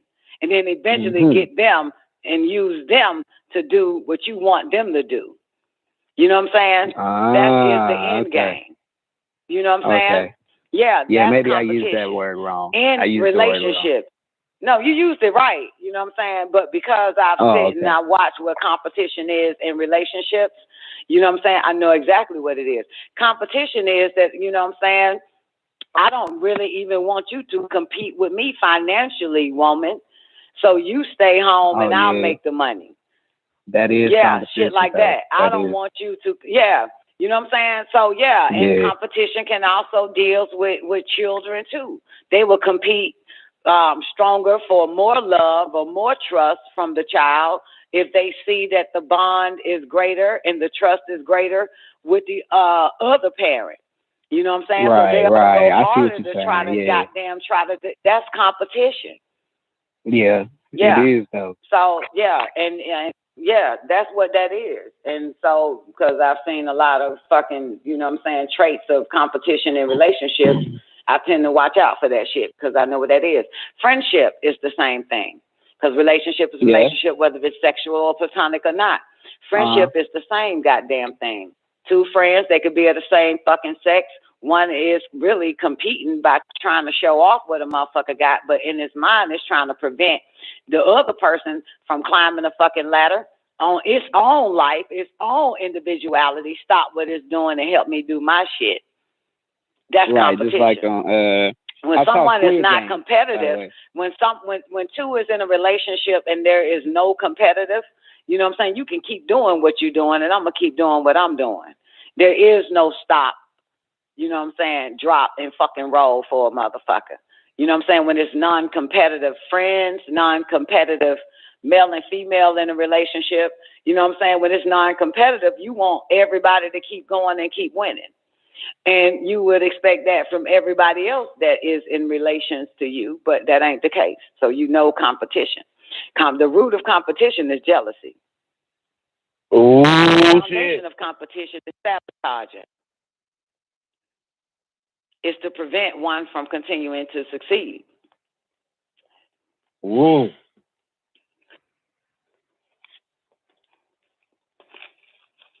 So,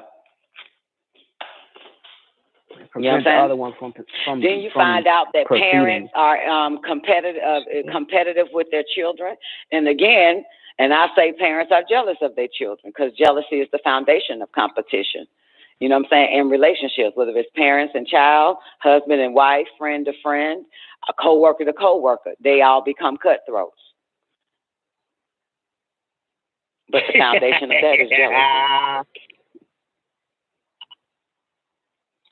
Well, I think some people create a false idea of what a losing feeling would be. Say, for example, I get in the stocks and I show my girl and she's like, you know, oh, okay, you're in the stocks. That's cool. You're really good at that. Keep doing that shit.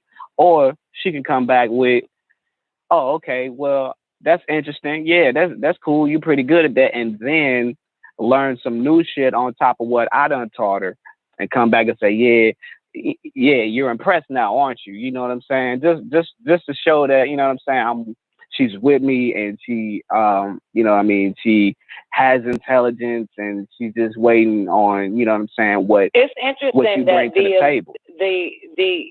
The delusions of man, no matter the age, man is very delusional. Because in your head, you know, for real, even Will Smith and this nigga goddamn worth hundreds of fifties of 300 to 550 million. In his head, this is how he saw his wife and his fucking kids. Even his child Willow was like, this nigga had a whole family, a whole different family in his fucking head. Because he wanted everybody to be interested in his interests. You know what I'm saying? And that's not the way it is. I know it sounds cute and I know that's what man will always want. But to be honest with you, I'm not interested in a goddamn thing what man has, what man is studying, what man is doing. You know what I'm saying? And that's true. Your girl ain't interested. It's good. That's why the first example was better than the second. The first example is this that you gave, that she's like, oh, that's good, you're in stock, and move on about her fucking business. The second example is what you hope in your la-la land, Alice in Wonderland head of yours, is that she goes and fucking starts studying, and now she does, you know, into the same shit, and y'all have so much more in common now. That's not the truth. That's in your fucking head. I don't want to be a goddamn doctor. You know what I'm saying? I don't want to know. I don't want to do the same shit this motherfucker do. I don't even want to goddamn barely motherfucking hear the conversation. Unless it's something that I can use to save my fucking life. You know what I'm saying? You understand how shit go? We look for life-saving situations. You know what I'm saying? We as females. So if it can save our life, we're more interested in it. You know what I'm saying? You hear me? This is why most women was, you know, when they found out that they didn't really want to get an abortion, you know what I'm saying? They sought herbs and shit that can get rid of it naturally. So it's like things that can make our life a hell of a lot simpler and easier, or just simpler. You know what I'm saying? So a lot of this shit that you guys does has nothing to do with us. You know what I'm saying? Has nothing to do that we could see our family with, that we could teach our friends and family and everybody else with what you do. You know what I'm saying? It has to be something that we can give to all. You know what I'm saying? And or you know what I'm saying? So that's what we look for as females, whether we're in a relationship or not. You know what I'm saying? Me advertising my nigga do stock is not gonna help my female friend do stock. You know what I'm saying? You got it? So, you know, it's like, you know, like, oh my God, you know, what the fuck? Like, you know what I'm saying? But if I get into it, I can teach the world about stock. You know what I'm saying? It's like that. It's kind of like, what's your mission? What's your purpose in what you do? You know what I'm saying? Are you doing it for you in hopes that, you know, your significant other be so interested in your life that it gives up its own? No. That ain't the way that shit works. Yeah, No. because to a female, everybody has a life. To a man, my life is the most important, and what I'm into, everybody need to get involved in this shit. You know what I'm saying? And if you love me, you know what I'm saying, you will help me. And if you love me, you will help me with this shit I'm motherfucking doing. You know what I'm saying? You would learn the same shit I learned. That was the issue when niggas even got into right knowledge. And I'm listening as a little girl to grown-ass men talk to a man dressed in white and with a turban on in New York City some fucking where, saying, my wife is not interested in this goddamn shit you giving us. She don't want to do this. I be trying to get her into this. Because she got her own shit, motherfucker. Ain't nobody interested in that shit you got. You know what I'm saying? Which is why we would want to eat off your plate first before you dig in it. You understand? Nope, you didn't get it. Yeah, so when a man gets his plate at a restaurant and a woman gets her plate at the restaurant, she wants to dig in his plate before he defiles it with his fork and start eating it and going in it and eating it. So she wants it before it has been fucked up. Yeah. Yeah. Wait, is this the second? Yeah. Is this what? You get it, Taekwondo? I know you do. You're over. Oh yeah, baby. Many of us. Hell yeah. Yeah. You bringing it back. Yeah. Oh, hell yeah. So if a nigga bite off the hamburger and say, baby, you want a piece? She like, hell no. But if the hamburger ain't been touched by her same nigga, she's like, motherfucker, let me get a piece of that hamburger before your nasty mouth and saliva and shit and hands touch that motherfucker. So we want it untouched. You know what I'm saying? So untouched means it needs to be given to us first. What? No matter what it is. Yeah. It needs to be given to us first before man defiles it. You understand? So that's a natural thing that we want it untouched before you touch it. So in other words, if all the women got a hold to, let's say Dr. York before the brothers, then it probably still be pure than a motherfucker. So now your woman is not interested in that shit Dr. York is saying because motherfucker, you done defiled it and expect me to read it, watch it, listen to this nasty nigga just like you. So now the hamburger has become nasty just like you and I don't want it now. Give it to me first. What? I know. What?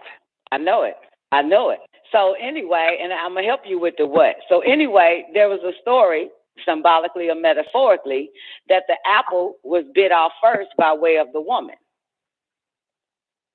Then she gave it to that nigga, and his eyes was open, knowing good and evil, becoming gods. You understand? So she had it first. Gave it to him, boom, he woke up. Man bites the apple first, give it to her, no matter what. It has the power to make one wise, brother, sister. This is the power to make shit, bullshit. I don't want that goddamn bit off ass apple that your ass done had. I don't give a fuck if it did make one wise. If it is, give us the ability to motherfucking know right and wrong and good and evil, and our eyes become God. I ain't interested in that shit now that you done had it. So the reality of it is ain't man woman is interested in some shit that man have already had. That's why it was given to her first. Yeah, what about that's why it was given to her first, and it was easy for him to go ahead and take his bite out of the motherfucker. So yeah, a woman can eat from her plate and then offer the nigga her leftovers and he'll eat it. But he can eat from the plate 5, 6 times and then say, baby, you want the rest of this? Hell no, I don't want the rest of that shit. Shit. Try it and see what happens. Fuck Try that. it and see what happens. Hell no, I don't want the rest of that goddamn chewed off chicken. Nigga, you done lost your motherfucking mind. Fuck that. Oh, okay. I see what you're saying. So, I ain't no motherfucking dog. There is a difference. There is a difference. There's a difference. And information, ideas, and all that type of shit, depending on who receives it, who gets it. Yeah. Give it to everybody. What's so funny, man? This nigga been laughing. No, that's just me, man. I've been doing that shit since 2013. I laugh at everything, man, because it's like it's truth in everything. You know, sometimes, you know what I'm saying, the shit will make you cry, so I laugh at everything. That's me. That's all. And then it's like, you know, you find the humor in that shit. Yeah, like, you know, and then it's like what she's saying, it makes, you know, just, I mean, shit, man. I mean, the shit is the truth. I've been in situations like that, and I know exactly what she's talking about, like, for real, like, yo, like, that shit is well, I'm glad you up, brother. I'm glad you up, man. That's what's up, dog.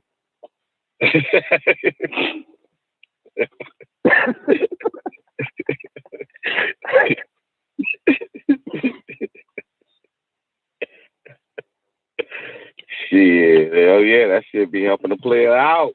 Telling you, for real. Telling you, real shit. But I ain't really been seeing you around though. Well, where you been at? You know what I'm saying? Like, you good? You been chilling, dog? You been chilling? You talking about me? Yeah, I'm talking to you. Shit, yeah, I've been good. Shit, just, you know.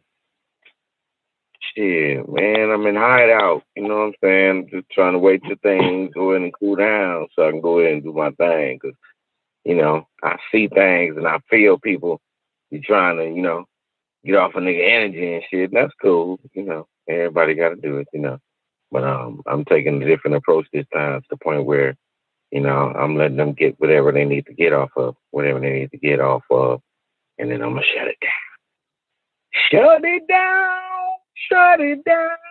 Shut it down. I know what you're doing. Oh, yeah. Mm-hmm. You'd be surprised. Like you out there handling your business, bro. Yeah, you'd be surprised, you know, you'd be surprised when it comes down to the energy that you have. And you'd be surprised that, you know, when it comes about and you just, you know, you're feeling yourself, you know where it came from within. You'd be surprised the magnetism that you get from a negative and positive. You get all type of people to get to come your way with all type of different situations and shit. Oh yeah, man. Every fucking day. All day. Yeah. Like real shit, man. Like real shit. I'm telling you. So it's like, you know, I love it though. You know, I love it because when it's all said and done, I get to pick and choose if I want to do whatever you want me to do at that time. And 9 times out of 10, since you interrupted my time, I don't want nothing that you're talking about. I don't give a fuck. Oh, well, come again.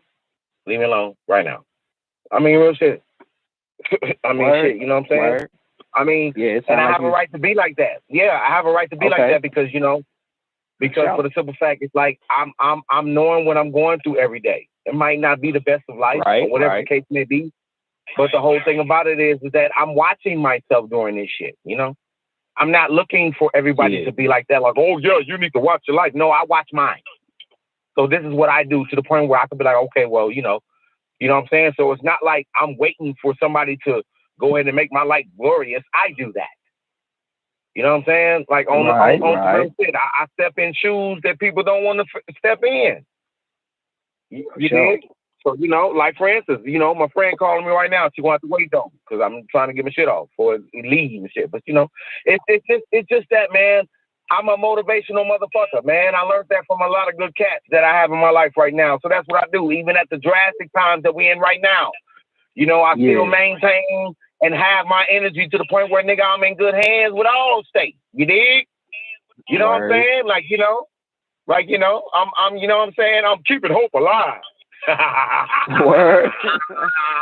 You know, that's all. You know, but yeah, real shit. Just, you know, just you staying out the way, man. That's all I'm doing.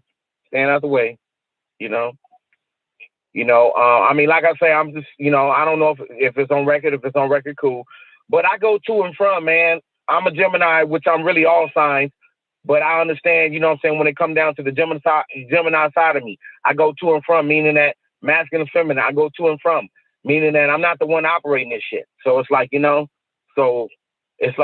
people interpret it different. But it's like, you know, when it's all said and done, if a motherfucker know they shit, they know like, oh shit, yeah, I'm operating like that. Like, you know, I don't have no choice. You know, it's out of my hands, but I operate like that, to and from. But I'm all signs, you know what I'm saying, learning all shit and all these months. All that, including the 13-1-2, all that shit. I'm all that shit. Yeah. You know what I'm saying? Real shit. You know, I could maneuver. Yeah. Real shit, man. But yeah, man, you good, nigga. When your New Year? My New Year. I just turned 31 like a week ago. And this is October? Oh shit. Tell your mom I said happy belated birthday. Shit, y'all friends on Facebook. Why you, what the fuck? Okay, all right. Well, I don't know if I even saw her even post, like, my son is now 31. Sasha, you're a Libra? Don't give a fuck about herself, goddamn. Virgo. Sasha don't be doing no shit like that. Everybody say happy birthday to my son. Happy New Year, my nigga! Damn, Xander, you was a young nigga. You was like just turning 20, 21, 22 when you came on the show. You was like 21, 22, Xander. That sounded about right, because I knew what you was going to say when you said it. Yeah. That sounded about right. Now you 31 years old. Wow. Okay. Well, happy belated New Year, baby. Yeah, now, I I'm still remember. thinking your ass 27 or some shit. Nah. I'm not 27, but when I was 28, I contracted a foot fetish. So I got a foot fetish for my 28th birthday. So give me a round of applause for that. No. You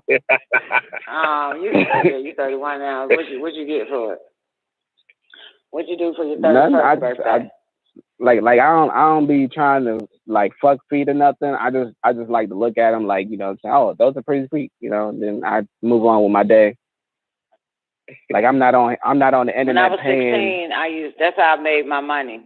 When I was 16, really? 17, that's like my first job. Well, one of my first jobs after I had my daughter. A guy hit me up and he started filming feet. You know what I'm saying? Because it was a lot of money in the feet porn. And so that's how I made my money doing feet porn. I was like, that shit was wild though. You know what I'm saying? Yeah. You don't make a lot of money you don't make a lot of money in front of the camera. It's the motherfucker who actually filming your ass make 90% of the money. You making 10%. Yeah. That's crazy. Yeah, it's always the cameraman, the producer, and all of that make the money. Shit, niggas got feet. What? You could be a nigga and be a foot model. Yeah, that was yeah, but I don't know if there's a lot of women that's like, you know, got a feet fetish. I don't think, you know what I'm saying, you a pop. You know what I'm saying? Nah. I think it's subconscious. They don't know. They don't realize they do. They do though. No, bullshit. You see, man is delusional again. Once again. That's delusion. You're fucking delusional thinking, nah, motherfucker, that was the goddamn case, man. All bitches have been like, oh, baby, take your shoes off first. Please take your shoes off first. Take your shoes off first. No, keep your pants on. Just your shoes. Take your socks and your shoes off. Come on, baby. Socks and shoes off first. No, bitches are not interested in man feet. That's the most disgusting. But man might be interested in man feet with his sick ass. Nah, I'm talking about female on female. My bad. My bad. I was talking about female on female foot. It's interesting because when hoes start getting their toes done, they ain't even getting it done for niggas, man, because I paid attention. Like to my daughters, they get their feet done. They be like, Mom, look at my fucking feet, man. What you think? You like how they did that motherfucker? I'm like, girl, yeah, that's all right, man. Get your goddamn feet out my face, bitch. I give a fuck about your goddamn how they fucking be in your feet, bitch. Like, get your feet out my face. Oh shit! Like, I love when you do that. But yeah. Women are, I told you, what women do, they do it for women. You know what I'm saying? Women got their ass shot because they wanted women to see their ass. You know what I'm saying? Women start working on their ass. Women, yeah, absolutely. Men is not the check mark for females. We get it from how my titties look. Some Sarah, other girls, okay? they don't realize why the other girl is looking like that, though. No, it's not the fact. We're asking our females. You know what I'm saying? How this look? What this look like? You know what I'm saying? Look at my nails. What do you think about my nails? You know what I'm saying? What do you think about my feet? What do you think about my titty? Is my titty straight? You know what I'm saying? Well, fix one of them hanging, so fix it, set it straight. And that's only because they're a better critiquer, just in case. How you like my hair? You like how the bitch did my hair? It's side, man. The bitch should, you know what I'm saying, added some more hair to it. It's too thin. Who is judging y'all? Who is judging y'all, though? Who are y'all? It's not that, man. We are the number one. We are the appraiser, okay? This is what the fuck we do. Goddamn you. We appraise. You know what I'm saying? We value. How you going? Okay? But you're not the opposite sex, though. How are you going to appraise? Want to fuck you. So we just want to make sure them motherfuckers sitting up right, everything good, you good. Yeah, pull your dress down a little bit. Yeah. Yeah, but you got dogs in the meat house when you wear those pants, pull your panties out your pants. It's not about the money, you ignorant fuck. It's just the fact that we go for women to goddamn critique us. You hear me? We go for women. Brothers didn't say shit when Gabrielle and damn, you still a little young nigga. You done hit 31 and still ain't figured out how to act 40. All right, you got to mature fast. So remember Gabrielle? I'm gonna be me. I'm not talking to you. Remember Gabrielle, the gymnast, and and so when she showed up at the Olympics, all black women, with the exception of Nefertiti, because she lets her hair go stand up on top of her head. She the one that got pissed off at all women. That was like, Gabrielle, you don't ever have your hair looking like that at fucking the Olympics. The fuck is wrong with you? And eventually, what happens? They ended up fucking funking her hair out. She was, for real, it was us talking. You know what I'm saying? It was us that, bitch, you ain't supposed to look like that. The fuck? We black women. We make sure we all look good. One look fucked up, we gonna get on your ass for that shit. We start blaming our mom. We start blaming every black bitch in her circle. We didn't blame that one white man that's her coach. We didn't blame not one boyfriend that's hers. We didn't blame no man and no white person. We trying to figure out what nigga bitch, what female nigger girl let that girl perform with her hair like that on top of her motherfucking head under a goddamn Olympics representing a black woman. All black women, all black girls. The fuck?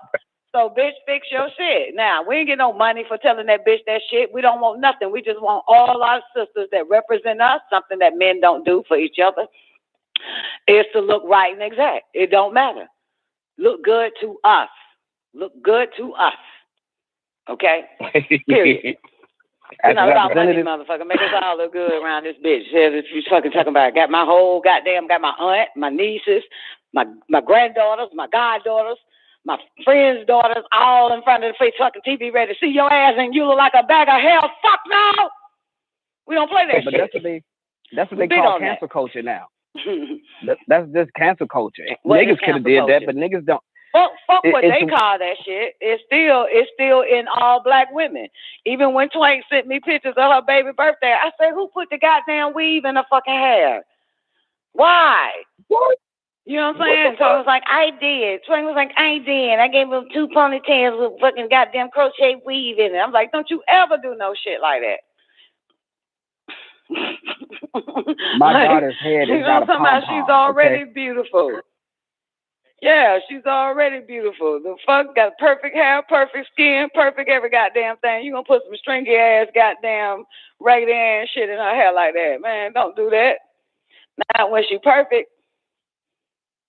Whether she wanted it or not. That ain't the point, white mother. That's Neff yelling back at me. Twank yelling back. She wanted it. I don't give a fuck if she wanted that shit or not. She too perfect to be imperfect, to look imperfect. Real shit, though. You know what I'm saying? Trust me, man. Your Real daughter's shit. not ugly. She got the perfect hair, beautiful fucking hair, man. No way in hell you put some goddamn stringy ass, goddamn raggedy ass shit in her hair. Got to know the difference, man. Not on your watch. You got to do shit like that. Not on my watch. Bitch, when you get older, you look like a stringy, black ass, raggedy ass bitch. I hope you don't get famous. Then we gonna look. Yeah, I mean, this is how we are. You know what I'm saying? That's just, well, I know that's how I am, and I know that's how a whole bunch of women are, man. We do it for the females. You know what I'm saying? But that's really just cancel culture, like the science of how that works, like the one Stop plus saying two of that cancel shit. culture like that's your new word. You over 30 now, man. That's for them fucking dummies, man, using their fucking propaganda terms and shit. Because that type of shit existed before the internet. That type of shit existed before the internet. What? You know what I mean? You had racist soliloquists writing papers about how the fuck black people did this and did that because they was this and they was that. That's cancel culture. At the end of the day, it's somebody out there complaining about something that somebody else is doing and getting public appeal, and motherfuckers is actually acting on that shit. Did that make any sense? That's not the conversation I was having. So that ain't cancel culture. Whatever the fuck you just bought cancel culture in, that is not it, sir. No, I think you got to remember, you got to follow the narrative that we're having here. Anybody I know the narrative. Anybody could have went up there and said, "Oh, well, she's black, or she's this, or she's that. She should have did that," and gave her public black. It's called backlash. They did. We did. We used to anybody. No, you call it whatever fuck you want to call it, but motherfucker, black bitches call it talking to a black bitch. We call it talking to a black bitch. We don't call it goddamn bashing or fucking cancel culture. We call it having a conversation, internet or not, about a black girl and the way she should look and present her fucking self. Okay? Whether it's school, whether it's prom, whether it's fucking church, we don't give 2 fucks. But it's a fucking wedding. God damn it, fix your motherfucking hair. Whether it's a birthday, fix your fucking hair. We don't give a shit. At the end of the day. Get your stuff together. Then we the only motherfuckers that'll tell a bitch, fix your shoulders, sit up right. The fuck is wrong with you all hunched the fuck over? But the culture literally canceled that. The fuck. Like I said, women do it, males don't do it. You're not going to go tell your boy that's walking with you in the meeting, nigga, fix your back up straight. Goddamn, we got to walk in this meeting, take this money. Goddamn, back up straight. Fix your goddamn, your shirt hanging out. Fix that shit real quick. Your shoe ain't tied. Tie the motherfucking shoe before we walk up in this motherfucker. Man, don't do it. Motherfucker, man, don't do it. You know what I'm saying? Nigga, hold your stomach in, you fat motherfucker. Hold it in a little bit, man. We got to walk in here and get this money. Hold your stomach in, nigga. Yeah, it's women that always wants correction and perfection, not just from herself. She asks for it from others. From everybody. You know what I'm saying? Anything need to be corrected.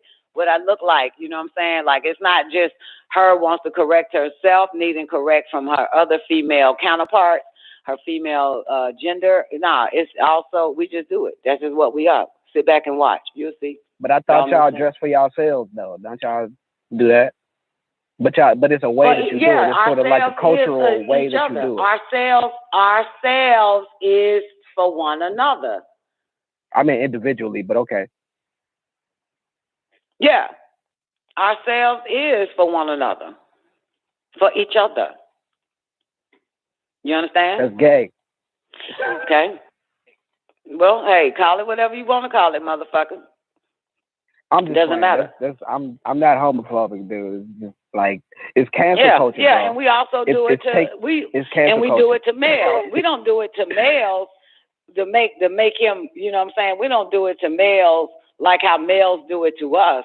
You know what I'm saying? Like, you gonna wear that dress too tight because he don't want somebody looking. We want our nigga looking good that the whole world looks at him. We don't give a shit. So we ain't even thinking about somebody gonna want to goddamn shove their pussy in your mouth. We just want your ass looking that good in hopes that somebody would want to shove their pussy in your goddamn mouth, motherfucker. Shit, you finna walk out that door looking like that? I want a bitch to look at you like, damn, I wish I was the bitch in bed with him, motherfucker. But man is the total opposite. He doesn't want a nigga to be like, damn, I wish I was a nigga in bed with her. Because we ain't thinking about that. We just thinking, motherfucker, we represent each other. It ain't about whether or not goddamn somebody looking, motherfucker. We got to step out right and exact. So we do it to any gender, male or female, doesn't matter. You know what I'm saying? That's what I'm saying. That's what we are. The rod of correction and perfection. It could have been any group. Which is why men don't like a nagging ass woman, because he don't want to be corrected or perfected. But as a young boy, it's okay for his mom to do it. But shit, when now he wants to be with a woman and she do it, that's a motherfucking problem. Yeah.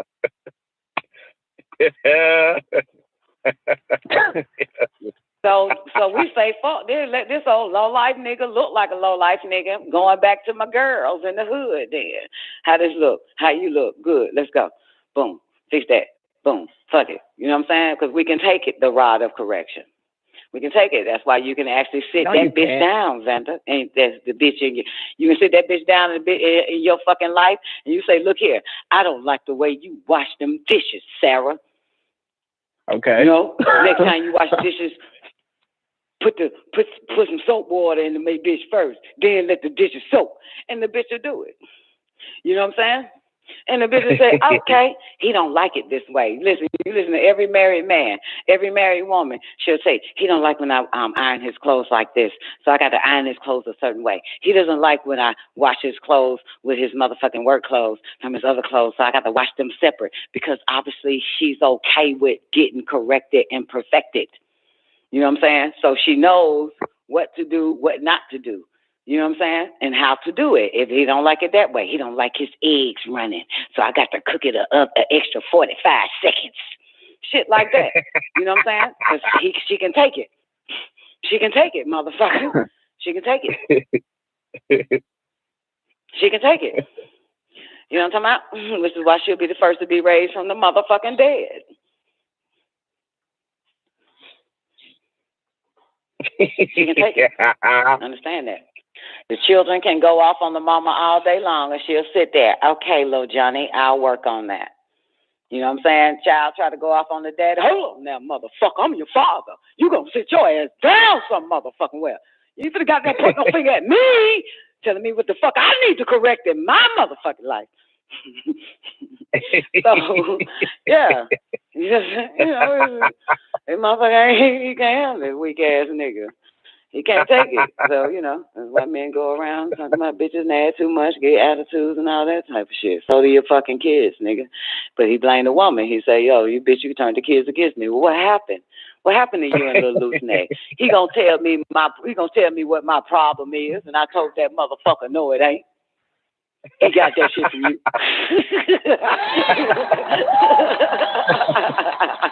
Oh, shit. That's how that shit be. Then she tried to tell him, well, you know, that is, you know, a problem of yours you need to fix. I ain't got to fix a goddamn thing. As long as I pay bills around this bitch, I can be a fucked up, unperfected motherfucker. Shit. That's a narcissist. As long as I pay bills around this bitch, I ain't got to do a goddamn thing. That's a narcissist. That's not necessarily a man. That's a narcissist. Yeah. Really? I don't know. Really. That's another new word you fuckers found out about that 5, 6 years ago, 10 years ago. Word narcissist. I did. That's true. Nope, that's not it. It was totally necessary for me I because I had to learn about what I was dealing propaganda once with. again. Did you hear me? Everybody a narcissist except the motherfucker that says everyone is a narcissist. That should be so funny. Yeah, it could be like that. Yeah. That should be so funny. And as a matter of fact, She-Doc said it earlier when we were talking about something. She was like a narcissistic controller. But for the record, this is the same bitch that said, goddamn, 40 minutes before that, I don't give a fuck if they kill themselves. Who gives a shit? That ain't a narcissist, motherfucker. It ain't one. It's level. Yeah, I'm telling you, always watch out. Whoever say narcissist is a fucking narcissistic motherfucker, man. And you just got them didn't give a fuck about nobody the fuck else. Nah, it's level to this shit. I'm getting up out of here. I'm not gonna be somebody. Man of the hour is up next. I got to get out of here though, baby. Man of the hour. Go ahead, say it. Say it. No, because I want to do my Real Nigga Radio. It's gonna be too late. Real Nigga Radio. I'm about this bitch. Man of the hour's up next. Hold it. Write it down. Tell me what you about to say the next day. Down the Kuluwm Show, Monday through Friday. Yes. Thank you, baby.